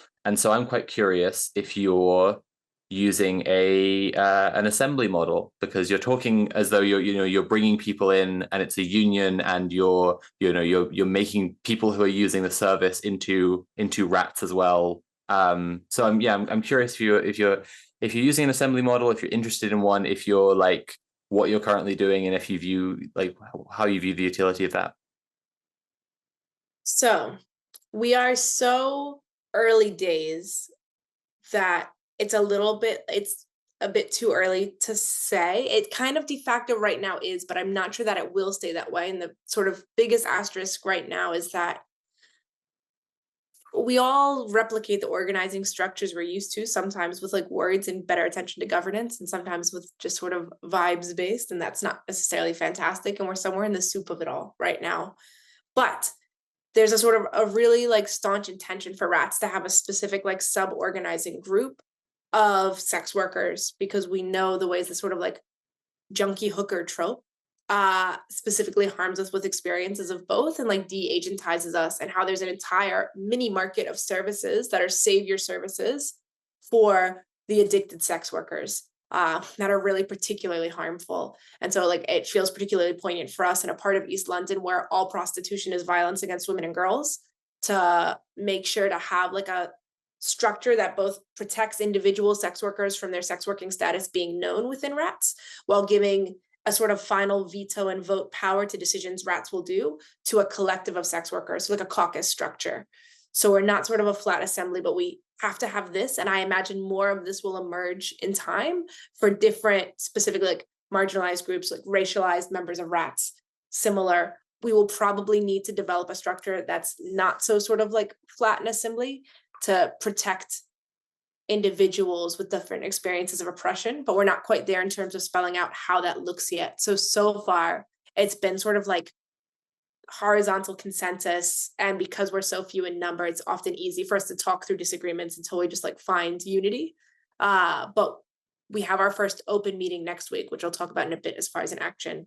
And so I anticipate, and especially as we find more folks through this sort of survival accessing stuff and then coming into the fold route, we're going to find more and more people of different politics from the friends and sesh route, which is more of like, we're inviting our own people who also reflect our values. And so, do you know what I mean? Like there will become more diverse positions held, and we will need to figure out a decision-making mechanism that continues to prioritize like folks with different like oppressed backgrounds and experiences. Yeah, it sounds like you're making the service, it sounds like you're making what you're doing useful to the immediate community around you, which is obviously like, I mean, it obviously just is the heart of organizing, and is oppositional to what you were describing earlier, and the kind of top-down NGO or Quangoization of like these services. But I guess that leads to the somewhat obvious question that we haven't really asked so far, which is like how the service works and what you do directly for people, and for or if it's not there yet, like what you intend to do, whatever. For criminalized people and drug users. Amazing. I will quickly then flip on nonprofit hat, because there's sort of the nonprofit way we talk about things, and then the radical way we talk about things. So the nonprofit version has existed and been operating since the end of April. And we are in a partnership which knows to some extent about our more radical aims with Release. We're also wear a hat. And Release is the National Center of Expertise on Drugs and Drugs Law since 1967. So it's like a registered charity, does the sort of normal charity provision of actually free legal support for people who use drugs. Has a national helpline. So if anybody has like drugs legal questions or harm reduction questions, you can call it. It is genuinely a very nice charity that tries to put its money where its mouth is, has a lot of abolitionist partners, and has agreed to fiscally sponsor rats so that we can receive bits of money and like have help managing it, which helps take away some of the things that killed loads of the drug user collectives, 12, 13 years ago in terms of building those structures. Also provides us a space where we collectively have the harm reduction hub, So if you were to look for this as is currently branded, it's the Release Harm Reduction Hub, but the goal is for us to build up RATS to the membership and structure where actually RATS would become the governing body for the hub. So Release, it would continue to operate within Release for now, but sort of like any decisions about expansion or what it offers or how it does data collection or anything like that would be based off of what RATS has to say. And that's sort of how it would have direct accountability to the community it's meant to serve. So we work from the hub. The hub is open Monday to Thursday, 2 to 5. And then we have sort of as and when we as sort of like Rats and Friends can staff it, weekend and evening hours. And so we'll advertise those on Instagram, on the Rats Instagram and the Release Instagram. And it offers a needle and syringe program that's anonymous, take home naloxone. We sell reagent kits at cost, and that's also like a little bit of money from that. Then like we buy them at a bit of a discount and we sell them at the cost that they would usually retail, and the money in between there goes to supporting basic RATS costs like transit. We give away testing strips, so for fentanyl, for xylazine, and for nitazines. What else do we do in there? And then there's like all the sort of basic charity niceties. It's effectively a public living room, is how I would describe it. And especially for a lot of the folks that RATS is concerned with, like the policing of public space is so intense, and we anticipate that that will get worse with sort of labor's fight on antisocial behavior, right? That like simply having a public space where people who are known or even just profiled to be people who use drugs, right? So including lots of rough sleepers, including just like lots of folks trying to survive, can come and grab a cup of coffee and just chill for a few hours, charge phone. We've got a public computer and a phone for people to use, stuff like that. Like it is just a living room. It's got a couch, it's got a dining table. It's got the bits that I've mentioned, but we can also give out the healthcare bits and give like health and legal advice.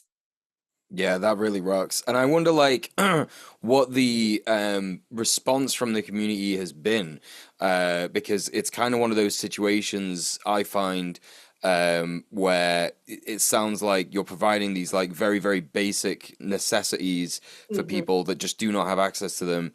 And, you know, oftentimes when you speak to like, you know, homeless people, people suffering from homelessness, you know, and you just like give them a tenner, it's like it makes their week. Do you know what I mean? It's like if you just, and you know, and you're not like holding on to any sort, like, I don't care what you spend this on, bro, just you know, that's like a human interaction that they really appreciate. So I wonder like how people who've like been to the you know, to the room, the living room as you call it, I wonder what like the response has been like. Yeah, I mean, it's really varied. Like people don't trust something off the bat just because it looks different, right? Which is like a smart instinct to develop. So even though it's a friendlier looking service, it doesn't ask you to give your name and your date of birth, right? Like people necessarily will operate like the caution that we've learned to operate to survive, right? But folks that have come and gotten more comfortable, right? Like say good things about it. Somebody started like a little library. Like it wasn't something we were anticipating on doing. Like we chat to people about like the idea of co-production. If I was to wear my charity hat, right? Because co-production is a current big buzzword of all the charities who are trying to like assuage their sort of liberal guilt. And so we have like a big chalkboard and we write like community norms ? And invite people to like engage in the chalkboard and write stuff that they want and yada yada. And the chalkboard, mainly people just write ACAB on it a lot, which also rocks, with like different fonts. But somebody was like, oh, I made a library. And I was like, what? And then there's like a stack of books and they're like, people can just take books and then bring their own books. And that was just like somebody visiting the hub was like, I really wanted there to be a library. And so I made the library. And I was like, that rocks. That's awesome. That shows that you're like empowering people. Oh, like, you know, yeah. Yeah, or giving the space at least. It's really difficult for me to not cringe at empowerment. Not that I think you're using it in a cringe way, to attack you, but because it gets used in like drug services and this top down, like the problem with these nasty drug users is that they have no self-esteem. And if they had self-esteem, then they'd be good, sober, like productive individuals who would go to work and be alienated from their labor or whatever. No, I'm talking about empowerment, but I don't care if they use drugs. Yes, exactly. Given the disenfranchised, like, you know, the propaganda of the D to say like, look, you could just do stuff. You can like, you know, you could get involved, right? Give them the Yeah, power no, it rocks. to use drugs. Yes. Not allowed to- I mean, never break the law, but yes. So you mentioned Dived into earlier a Leo's little bit about. Oh, go ahead. Okay. You mentioned a little bit earlier about kind of a parallel to trans people organizing to provide healthcare for themselves, and that's something we've talked about a bunch on the show is DIY HRT. So yeah, I guess I was wondering, like, if you wanted to expand on that at all. Like, it's something we're all quite familiar with here. Obviously, I'm quite familiar with, especially, but like, yeah, like I guess. Mhm. If you had more thoughts on a parallel between those communities. Yeah, I mean, I think sort of similarly in this Hell Island, trans folks just accessing a GP, right? Like, can actually be really excruciating. Like, again, for lots of marginalized folks, and then like the experience of going and being vulnerable in the sense of like seeking out, right? Like, what is it's life or death care, to have some nasty asshole in like a white lab coat type outfit looking goofy telling you no for no real good reason other than like shitty ideology, costs you literally nothing to do me this kindness that might keep me alive. And no, I guess not. Like, I think that there's like a sort of similar experience to that just like fundamentally shifts you from the sort of like the mainstream doctrine, which is that like you live in Britain and you're so lucky because you have this thing called the NHS and like you can go get it for free, and like you can just top down get care and trust your doctor to take care of you, and they're not driven by profit like those nasty American doctors. And then you get into the office and they're like, go fuck yourself, and you're like, okay, cool. I got it. Like, I think there's just even a particular experience there that starts to show the cracks, to be like, oh no, there is still loads of oppression being reproduced in my healthcare system. This is terrible. And then from there, Yeah. like, you build alternatives, right? Like, you scrap together the shittiest of tools sometimes, because that's you use what you have. And then people gather in a park and have a social where people are showing each other how to intramuscularly inject stuff. Like, it is not too far from the ways in which maybe people with chronic pain who have been denied like care gather and actually show one another how to acquire illicit medicines that have pain alleviating properties on the dark net, or how you might need to intravenously inject in order to get the best bang for your buck. Like, there's similar sorts of like social dynamics of care that are then also villainized by mainstream healthcare, which is threatened by these practices, as like being these like dangerous and horrible things. Sort of at the height of it, the equivalence would be like folks actually like producing hormones, right? And then we have in other countries examples of like compassion clubs. So people can acquire drugs together and then like actually like redistribute them, or even some people might be prescribed a drug that's really hard to access, and then choose to like stockpile that and redistribute whatever that drug is to friends. And that drug could be hormones, could be pain medicine. And like that is an act of community care, to sit on that and actually say, I'm going to try and reallocate this so that everybody in my circle has a little bit. Yeah, absolutely. That makes a lot of sense. I think when you were saying about the GP thing, it reminded me of what you've been saying already about criminalized people and the way that they're stigmatized, and trying to access like what should be universal for everyone, what is sold as universal for everyone. And chat, if you're not familiar with the expression the trans broken arm, there's this idea in the trans community of like, when you go to if you go to the emergency room, you got a broken arm, they want to know about you being on hormones, and they want to know how it's affecting how you bleed. Maybe it's affecting what your bones are like, right? Like, and ask you a million questions about being trans before they're just like, okay, so we're going to set the arm, give you a cast, and it'll be a few weeks and you'll get better. Like, just completely irrelevant. And I think that struck me as being something that's very similar in terms of being pushed out of services because you're a drug user, or as you say, it could also be someone with chronic pain. When it comes to medical services, fat people experience a lot of this too. But it's also something that like racialized people experience a ton. Yeah. I was going to say, I was thinking of Dandelion DIY, who Yeah. organized to well, they put forward like harm reduction as their kind of start like jumping off point for like making sure that people who were DIYing hormones were doing so safely, and then have become more and more of a community, like a central community pillar because of doing that. I'm wondering if you've had interactions with them, or if you have any kind of comparison between your organizing models that you'd like to talk about.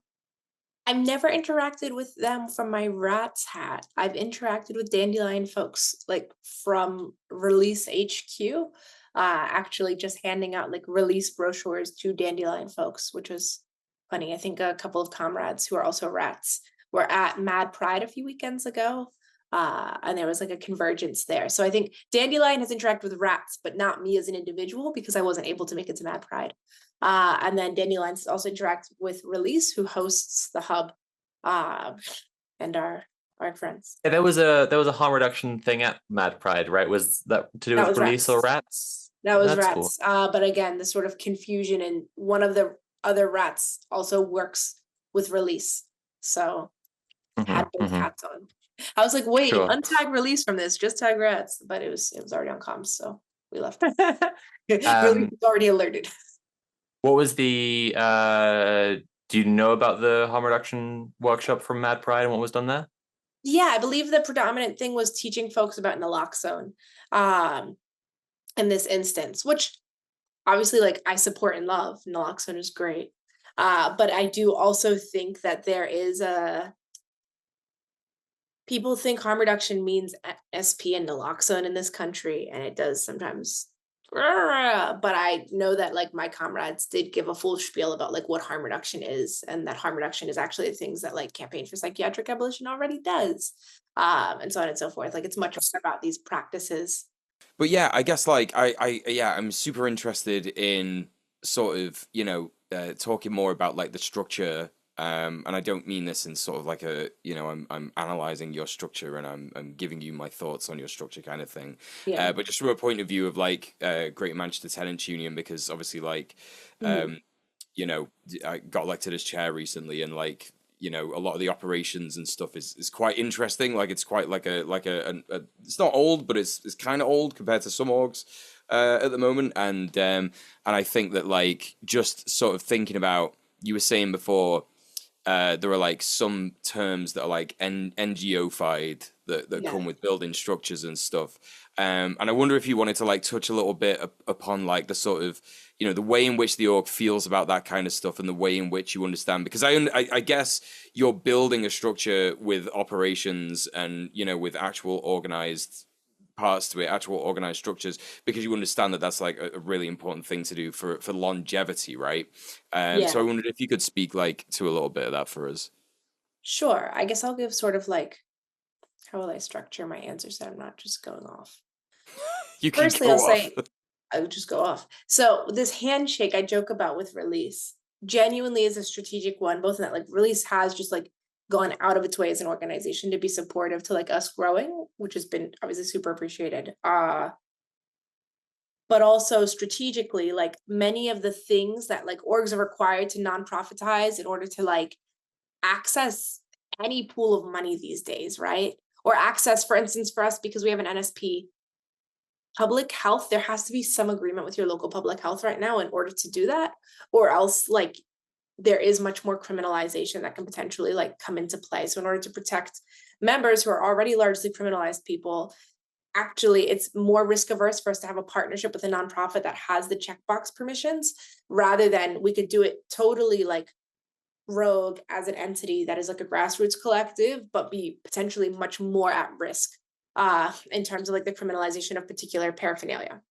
So the handshake agreement allows us to sort of like fast forward through a lot of those barriers while also taking our time to intentionally develop structures that actually benefit our organizing as opposed to benefit grant applications.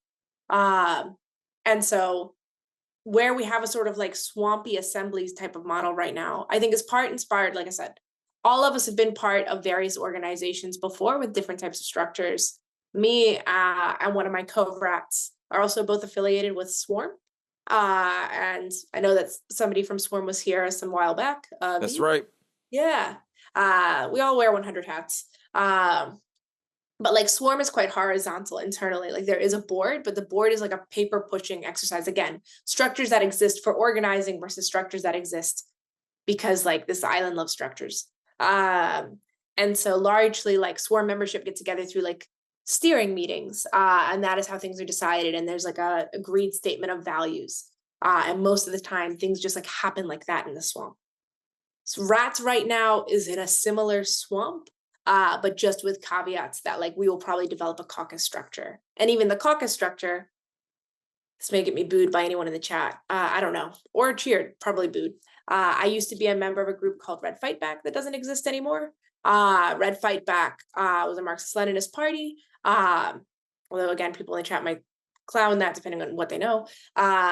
But it had this caucus structure, and there was problems with the caucus structure, but ultimately, like, I was a member of the sex workers caucus of that, and individuals were not known unless they wished to be known as members of the caucus, but the caucus could still intervene on central committee if something central committee was saying or doing was inadvertently gonna fuck over the sex worker members of Red Fight Back.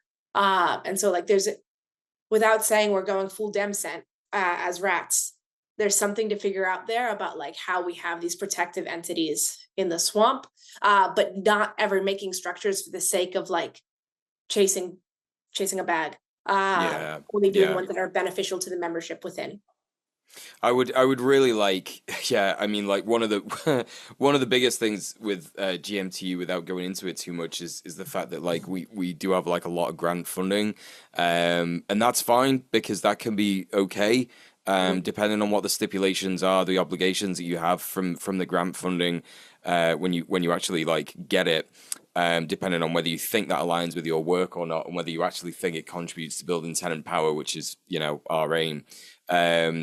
And it's kind of one of those situations where like ideally you just want to be member led, right? You want to be member led, you want to be member funded, like entirely. It just makes the best sense. But it is also like if you're operating with a lot of vulnerable people, it's how much money do they have, how much time do they have. Like you can't really, you know, you can't like it's kind of it's one of these like really difficult situations where like we know it's unethical to act like a salesman, right, and be like, give us money, right, because, you know, but actually like it's sort of semi-ethical because we're doing the right thing, and we shouldn't feel ashamed to do that. But also it's the people that you ask, and it's the material conditions that they go under, right? Absolutely. Yeah.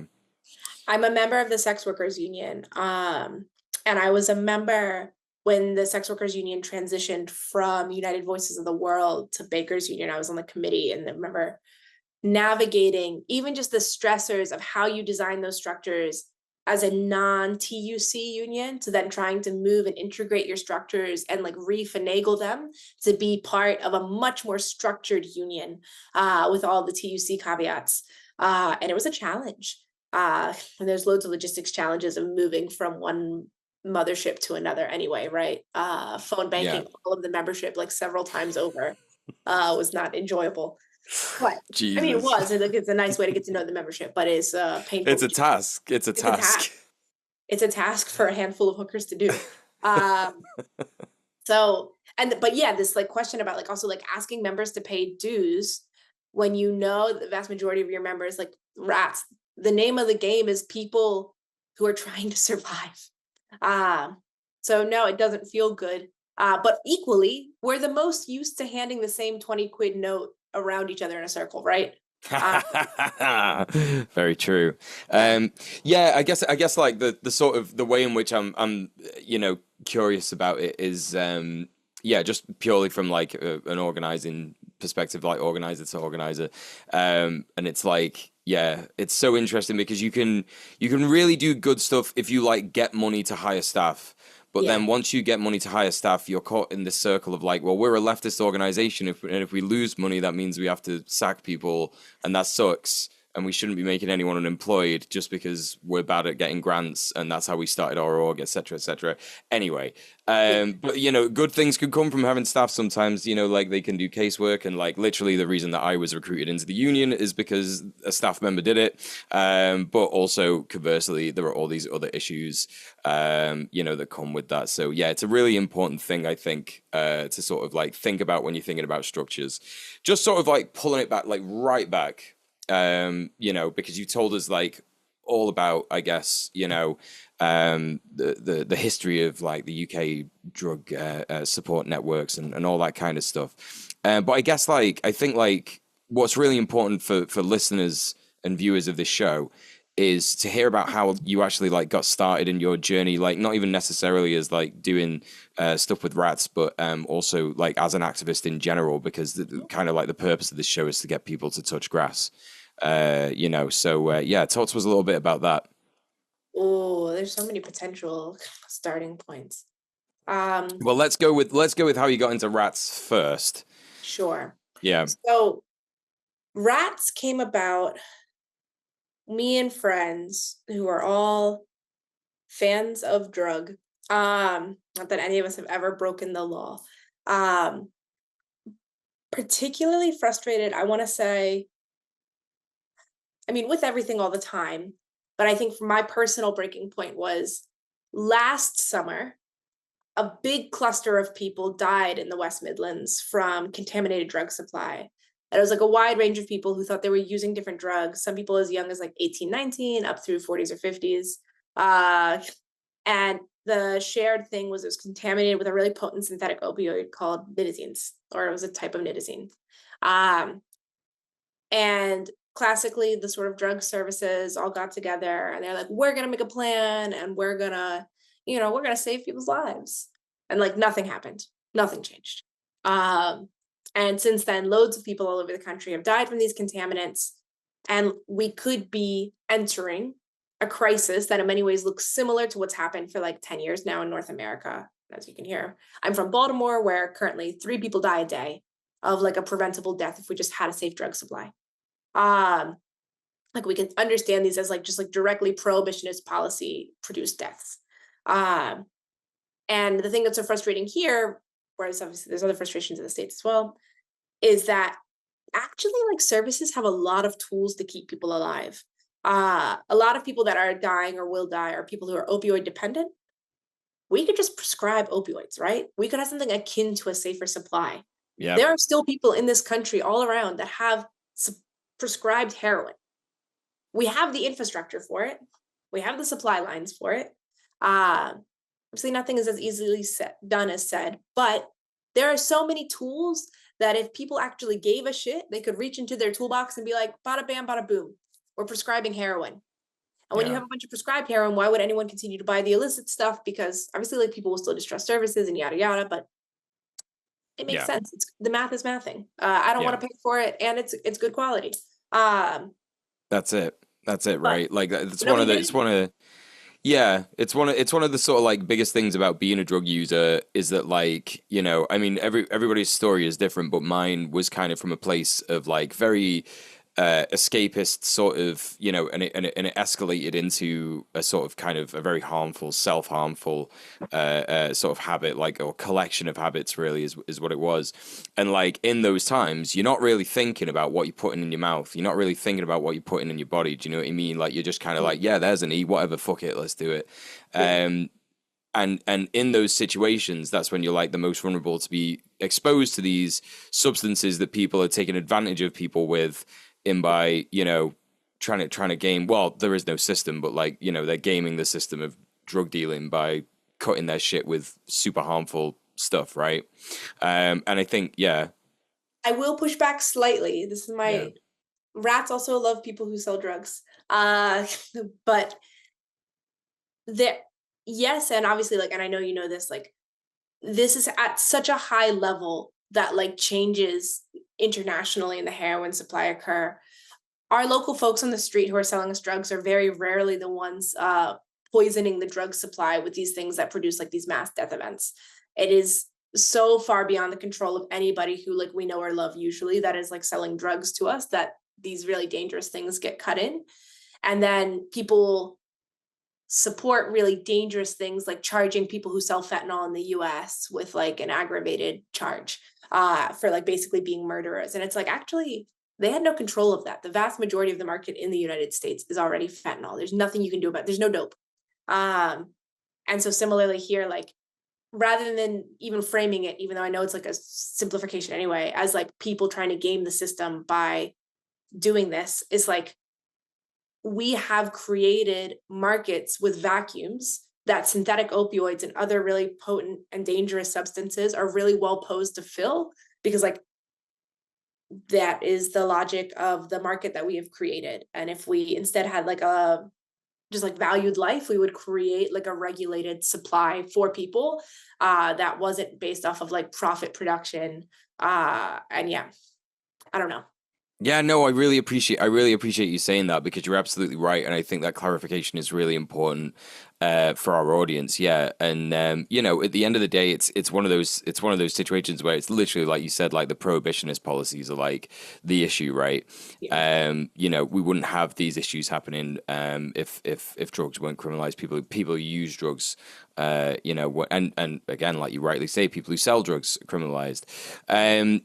Yeah, I think like, yeah, my point was sort of more towards the fact of like, you know, you're in this like really vulnerable time where you're just not really thinking about your own health and shit like that. And then all of a sudden, you know, you might take something that is in one of these, you know, particular situations, and yeah, you don't know what kind of effect that's going to have on you. And yeah, it's just one of these situations I've thought so many times about, like, yeah, it would just be great to just be able to like go to the ecstasy shop and like get the most pure fucking, you know, like crystal black MDMA that you've ever seen in your entire life, and it's just incredible. But that's just my fantasy of an ideal world, and we've got to build that, I think. But yeah, no. So I think, yeah, in terms of, we spoke a bit about like how you wanted, how you actually like got into doing it. I guess I don't know if you wanted to say any more on that. I kind of like jumped in a little bit. I guess I would just say, I don't know the right way to put this, but I used to organize with comrades in a very different context.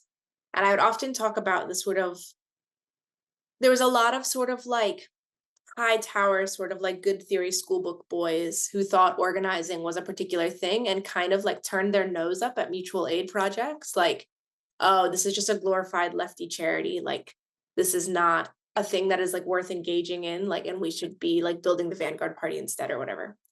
And I was like, two things can be true, but also, obviously, like, you will not meet more politically conscious people than the people that you meet doing some of the like survival mutual aid and then inviting them to actually build with you.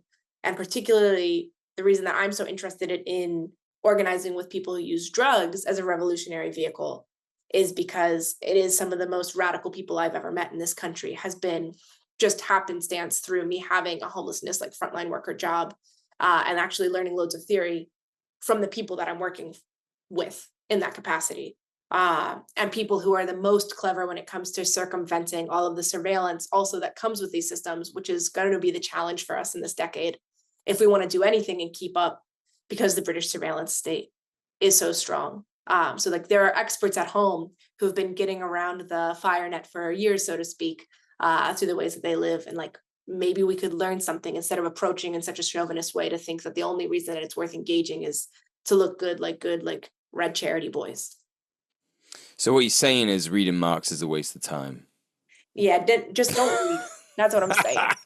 Yeah, you're speaking my language. I think that's so such an important thing to like really drive home for everybody. Like, we are not supposed to be out here making ourselves look good. It's not an egotistical project. Like, you know, neoliberalism and capitalism is the big system that favors egotism, you know, and individualist sort of desire and shit like that. And if we're doing leftist action, you should only really be doing it knowing that you're doing it to build power, you're doing it to build worker power, you're doing it to build, the power of the marginalized, the absolute like disenfranchised people in our society. That's the most important part, and it's about helping people, It is also about, it is certainly about radicalization. It's about political education, but not in the way that like most people think. Most people hear the word political education and they go, "Oh no, don't sit me in front of a board and teach me about fucking voting and all that shit." But it's more like material conditions. It's just class consciousness, right? It's raising class consciousness. That's really the important part, I think, about building power. So with that in mind, I wonder like what are the like strategies for RATS in terms of like, is that something you're doing already? Have you got sort of like an idea of the kind of political education that you want to do with your members? So we have a 101 program already, and then we're starting to chat a little bit about 201. So the 101 program is our harm reduction school. So this is a thing we co-run this with Release and in Release facilities, but it is 8 courses that you have to complete to be allowed to volunteer in the hub, any way, shape, or form. And we know that some of the people that will complete the school, right, will be like well-meaning, keen bean folks that care about public health, or like, like are not maybe directly affected, but just like are down for the cause, but are also not particularly radical when they come in. They're just like interested in the health component for the health component's sake. And throughout the course of the 8, we sort of weave practical skills and then like a bit of theory. So we touch on abolition. We do a sort of Karl Marx to bell hooks in 8 minutes or less in the first lesson. And then we give folks lots of farther readings. We talk about intercommunalism a little bit, or that's like very much the Inspiration Foundation. And then by the end of those 8, that's 101. You're put through trial by fire, where you actually have to go through, people are role playing difficult scenarios that could come up in the hub, and like you're evaluated through like basically how are you supporting people in a way that is abolitionist. So like alternatives to like when folks are having mental health crises or overdose or things where it's like, what are you going to do that's not calling the police or the ambulance right now? And so like trying to make people like actually practically practice how you put the theory in practice in this particular like narrow context. And then if you survive harm reduction 101 hub school, we're going to work on the series of 201s now, which is where we sort of try to like advance our practice. And we'll have some nights that are purely theory, and then some additional, like just like really practically rooted things like wound care 101, just like topical for our folks. That really fucking rocks. That's incredible. I love that so much. So I mean, do you want to tell us some more about those tricky situations? I think that something we talked about when we've talked about like organizing spaces for marginalized people to exist in on the show before, we've talked about like, yes, someone having a mental health crisis is a good example. I imagine that like conflict resolution, if you're dealing with drug users, like in communities, some of them are going to have problems with each other, whether the org gets involved, whether it doesn't, these are difficult. Like do you want to talk a bit more about that? Yeah, so all of ours are very sort of, because of the nature of the hub right now, it's sort of like the idea is one-off, although for the 201, we should explore conflict resolution and like how we involve ourselves or don't in it. It's a whole can of worms. But ours were focused around— Always is, that's why I floated the term. Yeah. So we focus on like sort of like acute mental health crises, conversations around suicidality, different types of overdose. So sort of like at its most dramatic, so to speak, or what comes to most folks' minds is like opiate overdose and administering naloxone, which actually in some ways I'm like, this is the best worst thing that can happen in the hub, because we are flushed with naloxone and like we have a tool right there. Most other types of overdoses, harder, depending on what's going on. If somebody's having a heart attack, it is not such an easy fix. We are not 100% impervious to calling an ambulance. But some things, there are other tools we can try first. There's some stuff where it's just also like the Ring of Fire included some more lighthearted, but like just practices about being non-judgmental. And so like the scenario was actually somebody comes in and they've been invited to partake in a porn scene that's like a gangbang with a whole laundry list of sex acts. And you need to just like keep a straight face and be supportive and helping them Google what those things are, and then talking to them about the relevant safer sex strategies and how they're going to manage. So like, just like do that and don't be weird about it. Have an adult conversation with somebody about sex that you don't know. And then be mindful of your positionality and how you do that as well. And then we talked about like, what do you do if somebody actually just rushes in and wants to use their drugs in the space? Like, how do you have the conversation with them and balance, like telling somebody again, non-judgmentally, like what the legal risks are if they proceed, while also like supporting them to stay safe. So yeah, those were sort of our spectrum and our ring of fire. No spoilers if anyone's watching this and about to go through harm reduction school. I will change the scenarios. But that was the cohort one that just graduated, went through those. Longer term things that are more like iterative or longitudinal, such as like sort of like longer form, like somebody comes to us with this other person's in the hub and I'm in the hub and I have this like long-term issue with this person based off of like these harms that I've incurred. That has to be a 201, but my sort of like abolitionist while also like realist answer in that, not that they're in contradiction, is like we simply don't have the tools or the skill set. But we would just be real with people about like what the alternatives are. Like if people want to access the space one at a time, like we can text and like figure out something. But like we can't necessarily be mediators simply because we don't have the tool set to be good mediators. I think that's a really important part of it, because you know when you're doing this kind of stuff, it can. I know that from doing stuff with GMTU, you can get really sort of like sucked in to someone's life. You can get like if it's someone that you're supporting, someone that you're trying to empower. If you've been around to their house and stuff like this, and then all of a sudden you like get this like incredible sort of like, I need to help this person with everything. Do you know what I mean? Yeah. It's like it's like activism disease. Like I don't know what else to call it. Like activist syndrome. And I think it's so important to like draw I think those it's lines. martyrdom to some degree. Yeah, no, it is, right, because it results in burnout, right? That's how you get burnout. So I think that like drawing those lines and saying no, sorry, we're an org that deals with harm reduction, relating to these different criminalized people, and just sort of having it like very fucking hard line. I think it's unfortunately like super necessary, and I don't think anyone can like criticize any org for doing that. If you're a housing org, you do housing. If you're a harm reduction org, you do harm reduction, etc. And actually, the way that it should work is we should all be linked up, and like signposting each other. Like you get someone who's got housing issues, you send them to LRU, vice versa. Yeah. Totally. And Yeah. similarly, right, like I would happily like spend a day looking with somebody at resources for external mediators and offer the things that we could offer, which is like, if at a time that the hub's not operating, you want me to come unlock the space so that like you can meet with a third party facilitator and use this as a venue. Actually, I mean, it depends, right? It's all case by case and would depend on the context and the resource availability. But like, there are things that we could do to like support a process if that's what the person wanted. But like we can't offer something which we are not able to do, and we cannot become conflict mediators overnight. And also, yes, it leads to burnout, and it means there's one less person doing the hub things. Yeah, great answer. Because it's on my mind, especially because Mule last week was talking about like doing safeguarding stuff for the GMTU, and like Rhizome advising like if there is conflict resolution issue with people in the GMTU, it's just not the union's job.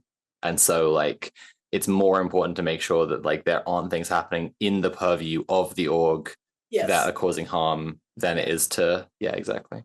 But yeah, I think something that like was mentioned to me just before the show, and I don't know if you can touch a bit more on this, is the coalition that you're trying to build with RATS. Do you want to talk a bit about that? Yes. So this is where a nonprofit handshake comes back for now. So we want a safer consumption site. What is a safer consumption site? Is a place where people can use their drugs and more likely than not die. Obviously, things can always happen. A bomb could fall. But it is just a place where you take your drugs and you use them the way that you're going to use them. And there's like a sort of supportive community and the relevant tools. And it effectively like could be the hub Like it could be the hub just like with a letter that says, okay, it is fine to use drugs here. Check. Great, go forth. The problem is there's like various bits and bobs of like legal risk involved, but it's actually not as black and white as like it is illegal to do this thing. There's like tiny check boxes that if we could change would make it significantly safer for rats to proceed. And so the short-term goal is to build this coalition, to have like a really wide range of like sort of like progressive and radical partners. We're not interested in a big tent approach with like police and friendly social workers. No. But we do want like a big coalition of like folks who are our friends, who at the first will just, you know, do the classic British moves, the sort of petition, like this is where our nonprofit handshake comes back, and we have sort of like moderate, like the drugs think tank partners who all go and say, we're working with a bunch of people, which includes collectives of people who use drugs, which includes migrants' rights organizers, which includes all of these people who are differently impacted by like, you know, like harmed by like the current drug sector structure. And they all say that they need the safer consumption site in order to mitigate the looming synthetic opioid crisis. Please do it. And unfortunately, what I expect and what most rats expect from this government will be like, boo, drug users are dying. Sorry, we can't hear you. And then like hang up the phone, right? Maybe we will be pleasantly surprised and somebody will give a shit. The evidence does not currently point that way, but we're going to do that for the sake of saying we tried and letting the partners who've been in this space for a long time try that. And then the ask on everyone, including those partners, will be to let us do the more radical acts to survive, which is simply proceeding and potentially getting in trouble for proceeding. And if and when there is trouble for proceeding, the people on the front lines of that to actually be the people who are in less precarious situations in order to like deal with whatever that trouble might look like at first. And so that's the RAT plan. And the more that we have like a really wide variety of partners, the more any particular individual org or individual person partner is like at risk in that big amorphous soup of like RAT coalition. And also the more that we can redistribute resources to continue to do the actual like what we'd call like the pop-up version, where there just are different people agreeing to put on the spaces where you're agreeing to take the heat of people potentially coming in and using drugs. And you being there with naloxone to help keep that person alive, as opposed to the alternative of them using in the alley around the corner from you and going over. I wonder if I'm always curious because like when I think decriminalization in general, like places that have done it, Portugal is always the one that comes to mind. And I wonder if there's anything that's like happened in Portugal or that's worked in Portugal that's kind of like the model, because just having a quick Google, because I thought I'm just going to Google this safer consumption sites, you know, is Portugal doing it? Because they're supposedly really good with so Portugal is doing it. Yeah. Although I'll give some like asterisk homework, and I'm not the expert on Portugal particularly. We have another rat who is. There are some criticisms from the international network of people who use drugs on the Portuguese model, because there's still fines and other like carceral consequences for some people who use drugs in their version of decrim. It could go farther, but which we don't often talk about because we're always like, don't talk bad about them because they have decrim. And so nobody makes any criticism. We've seen that before in the left-wing spaces. But there's more than 100 of these sites all over the world. The oldest is in Switzerland from the 80s. They're in Canada, they're in the States now. There's one in New York that like has been getting some press. And there was like a People's Ran one that was unsanctioned in San Francisco for a bit. I don't know if I meant to say where it is. It's somewhere on the West Coast. There's loads all over, and there's different models. And we're actually gonna have one later this year that is sanctioned in Glasgow. So people might be side-eyeing me if they know the drug stuff and they're listening in, because they're like, what about the Glasgow one? The problem with this country, as always, is the medicalization. There's no accountability system between people who use drugs actively in Glasgow and then this like super medicalized, expensive stainless steel thing that's going to come and going to cost so much more money than it needs to. And then Westminster is going to point at it and go, look how much money Scotland spent on this thing. We're not spending this much money on drug users. And obviously, I'm not here to argue about how much or how little money I want people to spend. But the reality is there's also examples in Canada, actually, where current drug users pop up tents in parks and they just make these themselves. And all it takes is some guys with some gear and a tent. It doesn't have to be sophisticated. It doesn't have to cost $1 million. Yeah, that's so interesting. Yeah, it's this going to be this kind of like scapegoat to be like, yeah, this is why we shouldn't do it. Oh my God, think about the money, think about the economy. Yeah, absolutely wild. I wonder. Yeah, I think, this, it just sounds absolutely wonderful. And I think it's such a good idea. And it's such a long time coming, in this country, particularly, not just because, like, I had no idea about this, the stuff that you talked to us about at the start, about the way in which that, the neoliberalization of the drug support network in this country and stuff. But, like, not just because of that, but, like, just because there are so many, like you say, more progressive things happening all over the world. And in this country, it's so incredibly obvious that people are at risk of harm all over the place who are using drugs. If you just go out in Manchester city centre for like a bit, you'll see someone who's at risk of being attacked or possibly, whatever, anything could happen at risk of, overdose or something just because of a lack of support network as well. It's such an incredibly like horrific state of things. This isn't really a question or anything. It's more just like me gushing at how much I like the what you're doing and the safer consumption side. So that's the end of that. I don't know if anyone else has anything else to say. Sophie? No, I think it's really cool too. Cool. There you go. We think what you're doing is cool. I think that's like the show consensus. Yeah. What do you think about that? I hate getting compliments.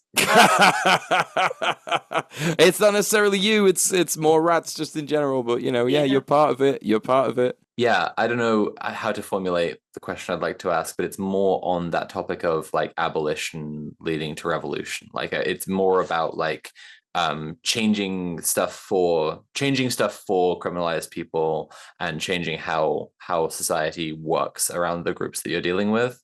And I think that, I guess from my perspective, if I'm understanding what you've said so far correctly, like it's about making sure there are tools in community for people to resolve their problems without the need of the state, and be able to handle problems that then like take that power away from the state. And then once the problems are handled, the problematization of those groups disappears, evaporates, right? And then that's the opportunity to change the social relations around these people. Do you think that's fair? I'm now going to try and turn this into a question. Do you think that's fair? Do you have more thoughts? Would you add more onto that idea? I would, I guess, slightly shift the conceptualization. I don't know if this is fair or not. And I've not actually read Abolition Revolution. Ooh, I'm bad. I've picked up pieces and also much by osmosis from other rats. But there's this idea of like the sort of, it becomes a session like getting the boot off of oppressed people's necks for long enough, right? That like people can like self-organize to the point of like triggering revolution. So it is not that like we will produce a state which is compassionate or indifferent enough about drug users that thus drug users will become capable of revolutionary organizing. Drug users actually are proto-revolutionary organizing right now all around us in different ways, or like developing the skills and the capacity to do so simply to survive, because like that's all of that avoiding surveillance stuff in daily practice, and also the building healthcare alternative to state health. It's like the dual power bit is happening, whether or not people think of it like that. But if like one of the most repressive and commonly reached for tools in the toolbox of just policing oppressed people generally on this island is drug laws. And then there's like a bundle of sort of like more nebulous tangential laws that often like are entangled with our drug laws. So lots of antisocial behavior stuff. You know, when we think about like the targeting of sex work venues for shutdown, like closure orders and the like actually like the legal toolbox by which like people are made more vulnerable and also moved farther away from being able to do potential organizing work, like is like a really common web of tools. And if we can both skill up and share the ways people already organize around like surviving those in daily practice, but also get enough of us to concentrate on the most meaningful tools that we want out of that toolbox, while also doing the dual power stuff, which is also already juggling a lot. Like those things together might break the space, get the boot off long enough for a revolution to happen. And we need lots of different revolutionary vehicles, all kind of moving in a unitary direction. But also, I think one really neglected one, sort of I've made the case specifically for drug users in this country, but just generally people doing radical acts to survive, right? Again, it's sort of the like vulgar Marxist ways, the lumpen proletariat, actually have some of like the most radical consciousness of any of our neighbors, and are doing all of the survival bits. And it is largely like chauvinism that like we have turned away of that, of like nothing to learn from, and at best like recipients of red charity as opposed to like comrades. Yeah, I completely agree with that. Something I'm writing at the moment, which is about madness, and it's about like the way that the subjectivities of people who think in different ways are flattened out and completely discarded. And when it comes to a lot of different pathologized conditions and ways that people think, it's a medical and psychiatric system that does that, of course, which you're familiar with the Campaign for Psych Abolition. But I think when it comes to addicts, who I think are very much like a constituent class of the mad and are thought of as mad, and therefore not having a valid perspective, it's criminalization. And I think that like there's so much in just allowing people to have their own like lens on the world, just have their own perspective on the world, right? And just like there is who is it? Lukács, I think, is I'm getting too up in my head about whether I got the right name. Doesn't matter. There's a Marxist who has said that like the formation of group consciousness is actually the most revolutionary step, and just like getting people even to the point where they value their own perspective as a class to be a valid perspective on the world. And I think that's something that's amazing that the RATS is doing, is just like giving like identifying the class at all and then showing that it has a valid perspective. There's a really complementary sort of, but like postmodernisty academic lens for this, specific for people affected by patriarchy who use drugs, which is like narco-feminisms. There's like a cluster of texts by like Faye Dennis and all, Judy Chang, who's in charge of the International Network of People Who Use Drugs. It's like quoted in this, but it is particularly about the subjectivity of, say, like women who use drugs as like lacking of effectively like any agency, like you only exist as this sort of like vulnerable receptacle to different types of like violent potential, like physical, sexual, psychological harms, and like just getting people to understand themselves separate from that sort of like subjectivity that has been like imposed on them is an entire project. Yeah, totally. And I think that's the overlap that I'm pointing at with like, yes, exactly. There's a thing I'm going to be citing in the thing I'm writing, which is where a woman with schizophrenia like learned to like just like see the voices in her head as a part of her, and like listen to them and understand where they were coming from and what they were saying to her that was useful. And like it's that flattening of subjectivity of someone with a different perspective, right? Yes. But I think you can also say there's a parallel also to like trans people who have been pathologized, and like living in a different way is like flattens out the subjectivity as like not mattering and therefore being invalid. And it's like once you can identify a class of people, that's when you can actually say you have a valid perspective, because there are other people like you and they actually do think like you. And also that it's not a diagnosis or a criminal act or a fundamentally wrong way to be in some other way. Yes. So we've reached the point where we ask the audience questions, but I'm going to ask a question first because it's not been submitted yet, and I think it's a really sort of interesting one, because sort of a thing that we learned when I did sort of like a crash course in Jane McAlevy's Organising for Power was structure tests. So like you've probably done lots of structure tests, but like I wonder what the response has been to your sort of like, I guess, whatever demonstration of power you've done, whether that's been like just, doing stuff in the community, or maybe you've supported people at protests or whatever. And I wonder if like you're at the point where like you've been noticed, as it were, like the eye is on you, as in the council is like asking questions. Maybe you have relationships with politicians as a result of this, and they're annoying. But yeah. Our first baby structure test is coming on the 31st of August. So gotcha. That's look out for. So like we have started to like put our pieces together, and we did almost like the dress rehearsal for what will be the real structure tests. So we did a demonstration version of an overdose prevention site somewhere in East London, but it was very much actually like a mock-up. Like this is what it would look like to have one of these. And that was our like moving through the physical motions of setting up, so that in future, if and when, or as we're doing these structure tests, like we know how to physically set up and deconstruct and do all of that. So that's sort of like where we are in the process. And a group of proto rats and friends did organizing for power last year. Hell yeah. So Yeah. Best Fantastic. course. Literally best course. yeah. Okay, Cool. then the first audience question is from Brat, and Brat has asked, do you seek out other orgs to work with, and if so, which have been good allies in this fight? Good cue. Again, we're very baby. But we have, via our release channel, nonprofit handshake, worked a lot with some of the sex worker rights partners. And so like our sort of first like event as Rats in name was this pop-up site.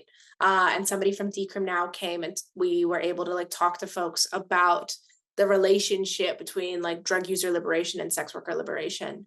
And we're also trying to start to like edge at like rights versus liberation, but caveat. And then a couple of us rats also walked in the sort of swarm block at Trans Pride yesterday. And so we're starting to, and those folks, it's mainly been sex worker rights orgs, and it's just sort of starting. But folks have been very welcoming, because I think there's a general recognition in the sex workers' rights world that like there is something to be said about sex workers who use drugs, but there's almost fear to do so because of the liberal rights winning strategies. You have to be the good and respectable type of sex worker in order to get the seat at the table to even start to get decrim on the agenda. And it doesn't leave space for people actually engaging in the survival work in the same way sometimes. Cool. Thank you very much. The next question is from Praise the Sun. And this question says, have UK policies towards drug use or users gotten worse, more punitive, or more progressive since COVID dropped? Ooh, great question. I'm gonna say worse. But it really depends who you ask, and there'd be a lot of sort of like moderate drugs people who might side-eye me. But basically, during COVID, some drug sector organizations moved quickly for folks who were on more regular required like visits to the pharmacy to pick up their medications, talking about people who are opioid dependent, who are receiving methadone or buprenorphine as like a prescription substitute to their opioid of choice. People might have been required when the first lockdown happened, like to go to the pharmacy 3 times a week, and actually on the days that they're at the pharmacy, or up to every day in the week, some people had daily supervised, we call it, take your medicine in front of the pharmacist and then actually check your mouth and make sure you swallowed it. Like it's quite dehumanizing. And because there was a sort of understanding that in general, we wanted people to stay in their house or wherever they were staying, people got broadly switched to, okay, here's 2 weeks worth of your medicine. You don't need to show me you taking it because I want you to wear a mask in my pharmacy. So just take your medicine and go, and I'll see you in 2 weeks. And basically you could pick up your medicine like any normal person would pick up their meds, as opposed to through this like technology of surveillance and supervision. And then as soon as like we decided the pandemic was over, a bunch of people got reverted back. And people are like, you for 2 years, like left me with my medicine to self-manage. And actually my quality of life improved. And I was able to like rearrange my childcare in a way that was more suitable and all of these things. And now you just randomly fucked me. And I got to go back to swallowing my meds in front of my pharmacist in my small town where like people know that I'm going into the little private room, which only means one thing. And everybody knows me as a drug user again. And it's super stigmatizing. So thanks. And I'm spending a bunch more money to commute to the pharmacy 4 times a week. That sounds pretty dire. Yeah. Okay. The next question then is from Abigail, and Abigail's asked, what's RATS' approach to drug use at meetings? I've been in organizing meetings which exclude drug users and insist on fully sober spaces, and meetings that have been ineffective because people turned up high. It doesn't feel like I've been in any meetings that have managed to find a balance between the two. I mean, this will always be like an ongoing challenge as we try to design spaces that are inclusive. Like ultimately, like the thing for us is just like about if you're turning up to me, turn up how you need to turn up. For some folks, that means actually like you cannot turn up and be a part of the meeting if you're attempting to be sober, if you haven't used it a certain amount of time, right? Like if I'm dependent on a medication, or even if just like I live with a lot of anxiety. And if I don't do something to take the edge off the anxiety before a particularly stressful meeting, I'm not going to be a coherent person. That meeting is not going to be productive for me or the people that have to listen to me be anxious. So like living with drugs is a way of me being in the meeting. And for some folks, like I've been in a meeting where somebody was recreationally using alcohol and that alcohol like wasn't a part of their daily routine. And actually like they were just engaging with it recreationally while in the meeting. And at the start of the meeting, that was totally fine and cool. And by the end of the meeting, actually, they were also happening to be like rowdy and having a harder time keeping a lid on it because they weren't used to that substance of in that way, in that context. And so it's like about all of the above, like you and your drug and the setting you're in and the mindset that you're in, all of the above. If you can't be a part of the meeting suddenly, then like as and when that can't be, we'll do something about it. But it's almost too difficult to enshrine all of that into any type of policy, as opposed to just like show up and be in the meeting in the way that you need to be. And also like we're all adults. If like an hour into the meeting, you can no longer be in the meeting because like what you need or how you're engaging with a certain substance changes, then don't be in the meeting and we'll catch you up on the minutes. And that's sort of like the best practical answer I have, because I've always found either, yeah, policies, like you said, are either be sober, which doesn't work and excludes loads of people, or YOLO, but actually people like will engage in meetings or in various contexts in ways with substances that they haven't thought through how it's going to impact them. So just sort of like be prepared to be in the meeting the way you need to be in the meeting. Yep, I think that's pretty based. It's a complex discussion. It's a complex thing to try and figure out. Certainly. Next question is from Vordrella, who says, "What do you think could work towards a shift in the political landscape to get politics to stop using drugs as a scare tactic as much? Is there a preferred means of communication around this?" I think there's lots of possible answers, and I think there's some partners in the field that actually probably have better answers to this, like some of the international network of people use drugs materials on like language guides, for instance. Media plays like a really big part in this, because politicians and media have this fun loop-de-loop where like media can actually write this new zombie drug, people are zombies now, and then politicians can go, my constituents are worried about their neighbors becoming zombies, and like that is like a real fucking thing that happens, and so you can like target politicians directly and like try to get them to realize people who use drugs are human beings, but they'll change every couple of years and then you'll be like, shit, we're doing this again. And sometimes it's helpful and sometimes it's not. I also think there's a lot of work and pressure to actually put on some of the media dogs to be like, stop fucking saying this shit. Get editors in your organizations to sign up to these language guides. It's not where I'd put like the most emphasis because I think that they're always just going to find a new way to use stigmatizing language. But I do think like as and when people have leverage in those spaces, like there are existing language guides which like deter a lot of the really fucked up stuff. And it's just like go and be like, have your whole org sign up to this, or hey, stop doing this. Like as and when like you have the means, do that. I don't know of anything more systematic than that because like I said, broadly, like drug laws are one of the most effective tools in the toolbox for like maintaining current systems of oppression. And so it's not going to be in the mainstream capital P politicians' broadest interests to not do that. Yeah, I feel like that's kind of how I feel about, it's really like you're trying to appeal to this power that is oppressing you. Do you know what I mean? And like Yeah. you what kind of an effect do you think you're gonna have on them in by like, okay, well, if we're not creating a crisis for them, then what are we actually like? How are we actually like managing to get that leverage? It's interesting that you say about this kind of like, a specific guide that you can give to like organizations and stuff. And I guess that's like, you could, if you needed to hold whatever org responsible, or accountable, then yeah, you could use that as leverage and be like, yeah, you said you were going to do this and you didn't. So I guess it's about like creating leverage in the ways that you can, using your power in the way that you can. Yeah, definitely. It makes me curious about Rats's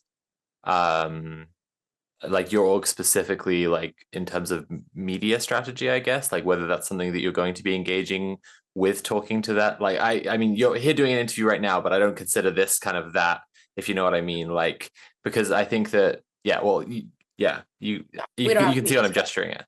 Yes. Yeah, exactly. Yeah. Because anything we do, like, I mean, we've seen how the media in this country goes.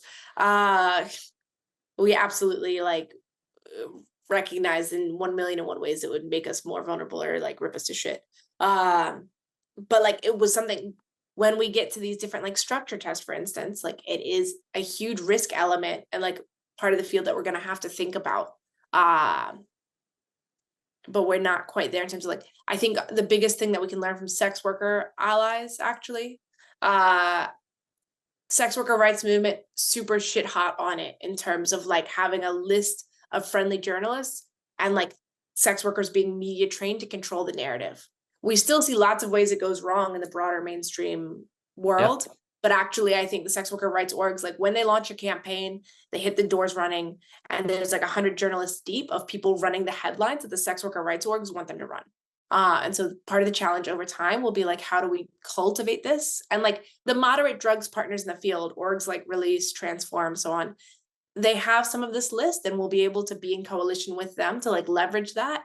But ultimately, the more radical half of that coalition is always going to be in jeopardy. And we're always going to also have to be on the lookout for like the Daily Mail journalist trying to like slip it in a cute rat shirt, like, hi, fellow kids. Not much. Yeah, absolutely. That makes sense. Yeah, because it does seem like, yeah, like you just don't, you don't really fall on the side of trying to advocate through like to change policy with the like, yeah, it's just you're doing something in your community to help people directly and make change that way. Yeah. Okay, the next question is from Abigail again, and she has asked, what can lefty community groups and organizing spaces do for harm reduction beyond NSPs and naloxone? Also, where can people in London get naloxone trained? Great questions. I would say for the first one, if your orgs are in or around London are available, get in contact with us. This will come up in the homework about being part of the coalition for a safer consumption site. You can also nonprofit handshake. If you have a physical space and you're interested in looking at your policies and making sure that they're like maximally friendly to people who use drugs, you can get in touch with Release and ask like particular legal questions about like, are we allowed to say this thing? Like, can we have a sharp spin in our toilet? You can have a sharp spin in your toilet, right? Like so on and so forth. Do we have to drug test workers? No, you don't have to drug test workers, et cetera, et cetera. So like, I think there's like actually evaluating like where you might have an inkling or an itch of like, are we doing this thing because it's actually the law, or are we just being like maximally risk averse and fucking over drug users by doing it? It's often the latter. And so you can actually get in touch with Release in this country to figure out which of the two it is and what you can do to be maximally friendly to people who use drugs. So as orgs, do that. I had a really nice chat with somebody actually who was helping set up a encampment on their campus in support of Palestine and getting their university to device. And they were like, how do we word our policy so that it both doesn't fuck over drug users or contribute to drug stigma, but also maximally manage risk of like being raided? And sometimes there's not a fantastic answer. And the actual answer is like drug users are used to breaking certain policies, but you can still word them in ways that are less stigmatizing or be in touch with people. Where to get naloxone? So the broadest answer for everyone in the country is nonprofit handshake. Release website, you go to harm reduction, you'll find NSP and naloxone map, and it will tell you where your local commission drug treatment service is, and all of those drug treatment services need to be able to hand you naloxone. Now, all the caveats I've already said about the ways drug treatment services suck, especially if you are an oppressed person. If you're in London, you can come get it from the hub. The harm reduction hub, like I said, Monday to Thursday, 2 to 5, and then we post evening and weekend hours on Insta based off of volunteer capacity.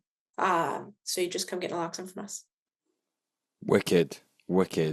Kind of a similar question, but all the way across the pond from Young Black Economist, who says, where can I find more information about this group or similar groups in my local area in Georgia? in Georgia, USA. That's right. Okay. So you can find out more about us. We're very small. We've got like a baby Substack and an Instagram, which I'll point out in the homework time. But for similar groups, actually, there's much more established things in the United States. And a lot of where we draw inspiration from is from groups in the US. So there's different chapters of Vocal. So I believe Vocal started in New York as a drug users union that also works on a lot of tenancy things. There's a really nice overlap between like the way drug users get fucked over housing wise, and that's worked on a lot in North America. So Vocal does that. There's also Vocal in Kentucky. I might be lying. It might be Tennessee. I think it's Kentucky. And there's loads of different drug users unions. There's the National Survivors Union.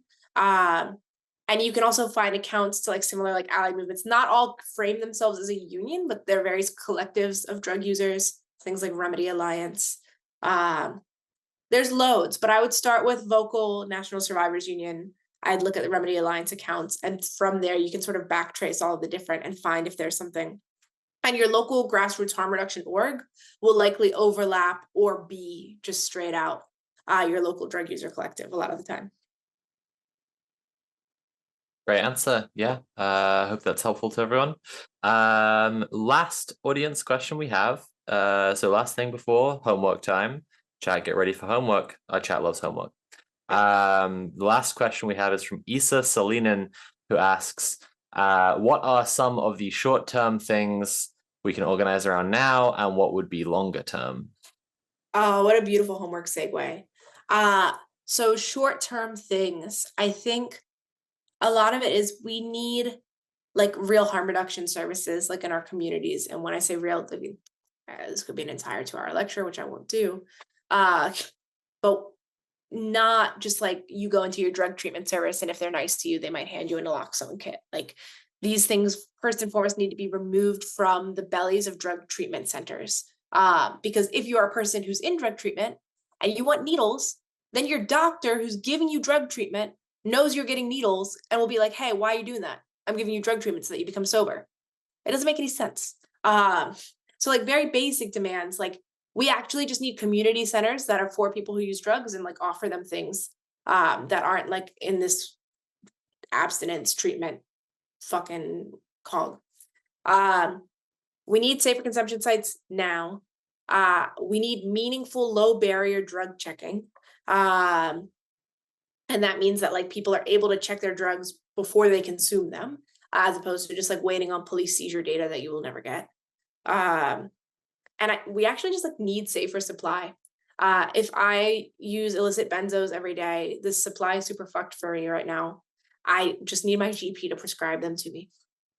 Like we have all those tools. We just need doctors to actually start thinking this way and doing it. So those are all actually short-term things that we need yesterday.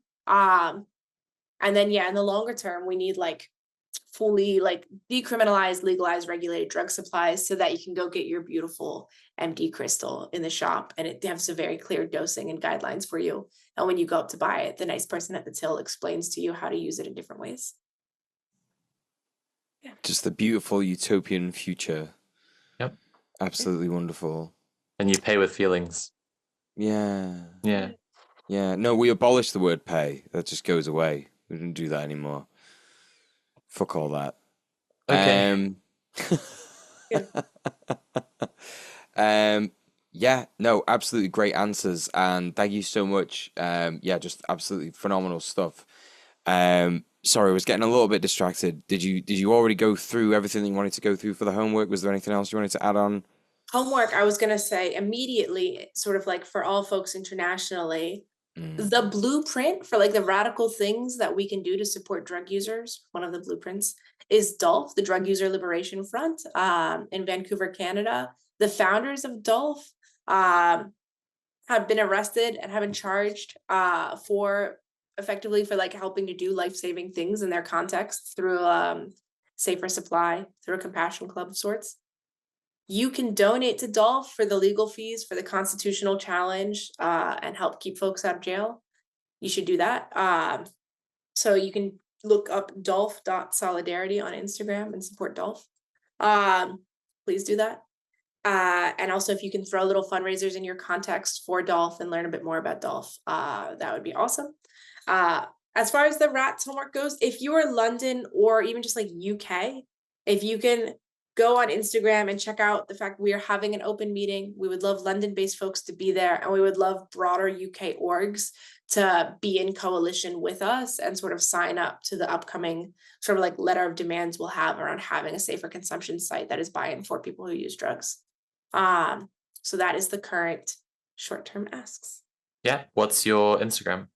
The Instagram is London. Let me pull up the full spelling. I am so bad at this. I am not the socials king of the rats. It's London Harm Redux, and Redux is REDUX, and then rats, RATS, all one word. It's kind of clunky. Following, done. Amazing. And yes, if you're connected with London people or you are London people, share our open meeting deets and get in touch with us for the address. Cool. And then that's our homeworks. And you can read Okay. The Revolution Will Not Be Sober is a great small text to get at a lot of the politics bits coherently. Cool. Fantastic. Well, thank you so much, Cena, for joining us. Thanks for having It's me. been a great time. You've been a wonderful guest. Awesome. Thanks so much, y'all. Have a good evening. Same Okay, to you. bye-bye. Take care and solidarity. Solidarity. Well, Okay. I think that interview was really Brat. I think it was probably the most Brat thing you can do. I think they were great. I just- still haven't actually listened to Brat. Just trying to get out my Brat summer because I know it's over. So, you know, for You could podcast have listeners, a Brat autumn. I could have a Brat autumn, I could, but I don't want to because the vibe shifted and it's not good anymore. In case anyone doesn't know what I'm referencing, like, and I just find it really hard. It's really hard now because I spend so little time actually online that I don't know if people actually know what I'm talking about. Charlie XCX endorsed Kamala Harris. That's the joke. That's the bit. That's what for the podcast listeners, I'm sat in front of a lime green Brat meme that says "Girl the Genocide." Mule's been having a Brat summer the whole show, and you've just been listening like a chump, unable to see the Brat summer he's been having the entire time. But I think it's really important that we stop berating our lovely audience and start celebrating them by reminding everyone that we are a show that is made possible by the support of our audience over at patreon.com/red_planet. There are various different tiers at which you can support the show and get all sorts of lovely rewards, and none of those are a little kiss on the head from DJ Mule. But one of them at the highest tier, if you are a sicko, is for DJ Mule to personally thank you on every single show. It's not Mule who does the thanking every single show, but it's going to be right now. It's my turn. It's thank you so much to our sickos JBP, Queen Pib, Cassie Tastrophe, and Risk Inverse. You are amazing. You're just as sick as me, if not a little bit more. Quite difficult to achieve that, but well done, you did it. I think it's also pertinent to mention that we have merch at mercenarycreative.com. Our queer existence is resistance. Merch is all on there. If you just look through the products, you will see there is hoodies, there is tote bags, there is t-shirts. I think there might even be a pin badge, but I've not quite looked at that just yet. I've not quite found it, so it might not be true, but there's definitely tote bags and hoodies and t-shirts, and they're really, really cool.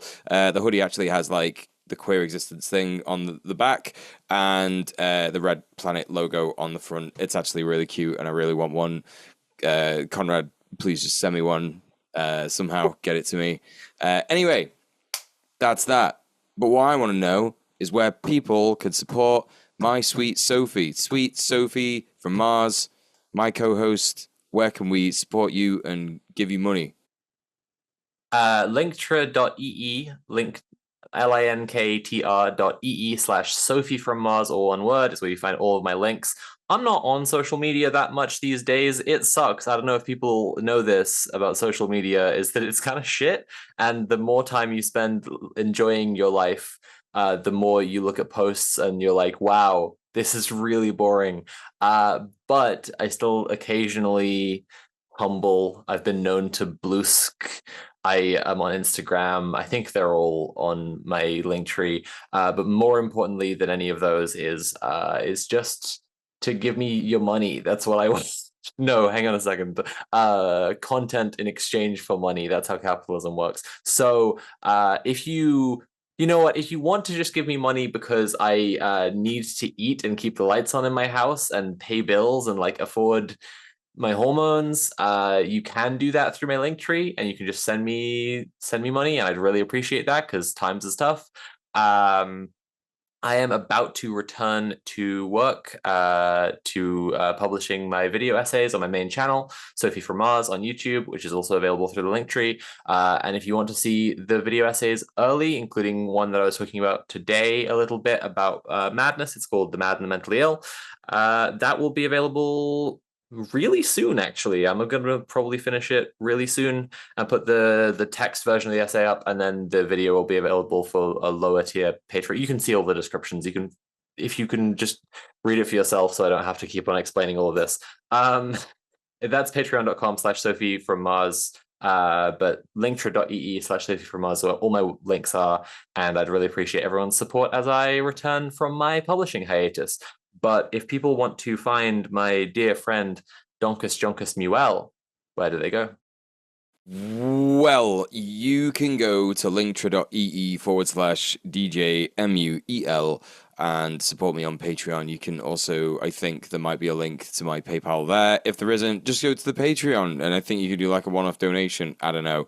But it does really help me out as well, especially if, you know, I ever want to go back to being a full-time content creator anytime soon. Yeah, still got that video in the works. It's still happening. But I don't know if you know this, I'm doing a lot of stuff, and it's really important stuff, and I don't know how long it's going to take to have free time again. So, well, free time in which I can, like, do more work. So it's not really free time. Anyway, more free time for labor that I enjoy doing. Not that I don't enjoy it. There's a lot of free time. There's a lot of time that I'm doing labor that I don't enjoy. Anyway, give me money, please. I don't want to have to work anymore. In this job that I'm in, it's bad. I've been there for 2 months and I don't like it. Anyway, that's that. Don't forget our wonderful Tim. He's a guy who is on our show. He did a great show for us last week. Please go to linktree.ee/Conquest of Dread, and you will find our boy Tim and all of his links. Go watch his videos. They're really good. Go give him money. Check out the RPGs Making Dark RPG on Twitter. It's really, really cool. And that is the end of the show. Yep. Next week, we're going to be chatting with the maker of a documentary that we think is really cool. You're Try and get it if you can. Cool as well. It's called Belkasibi. See you then. Bye. Bye.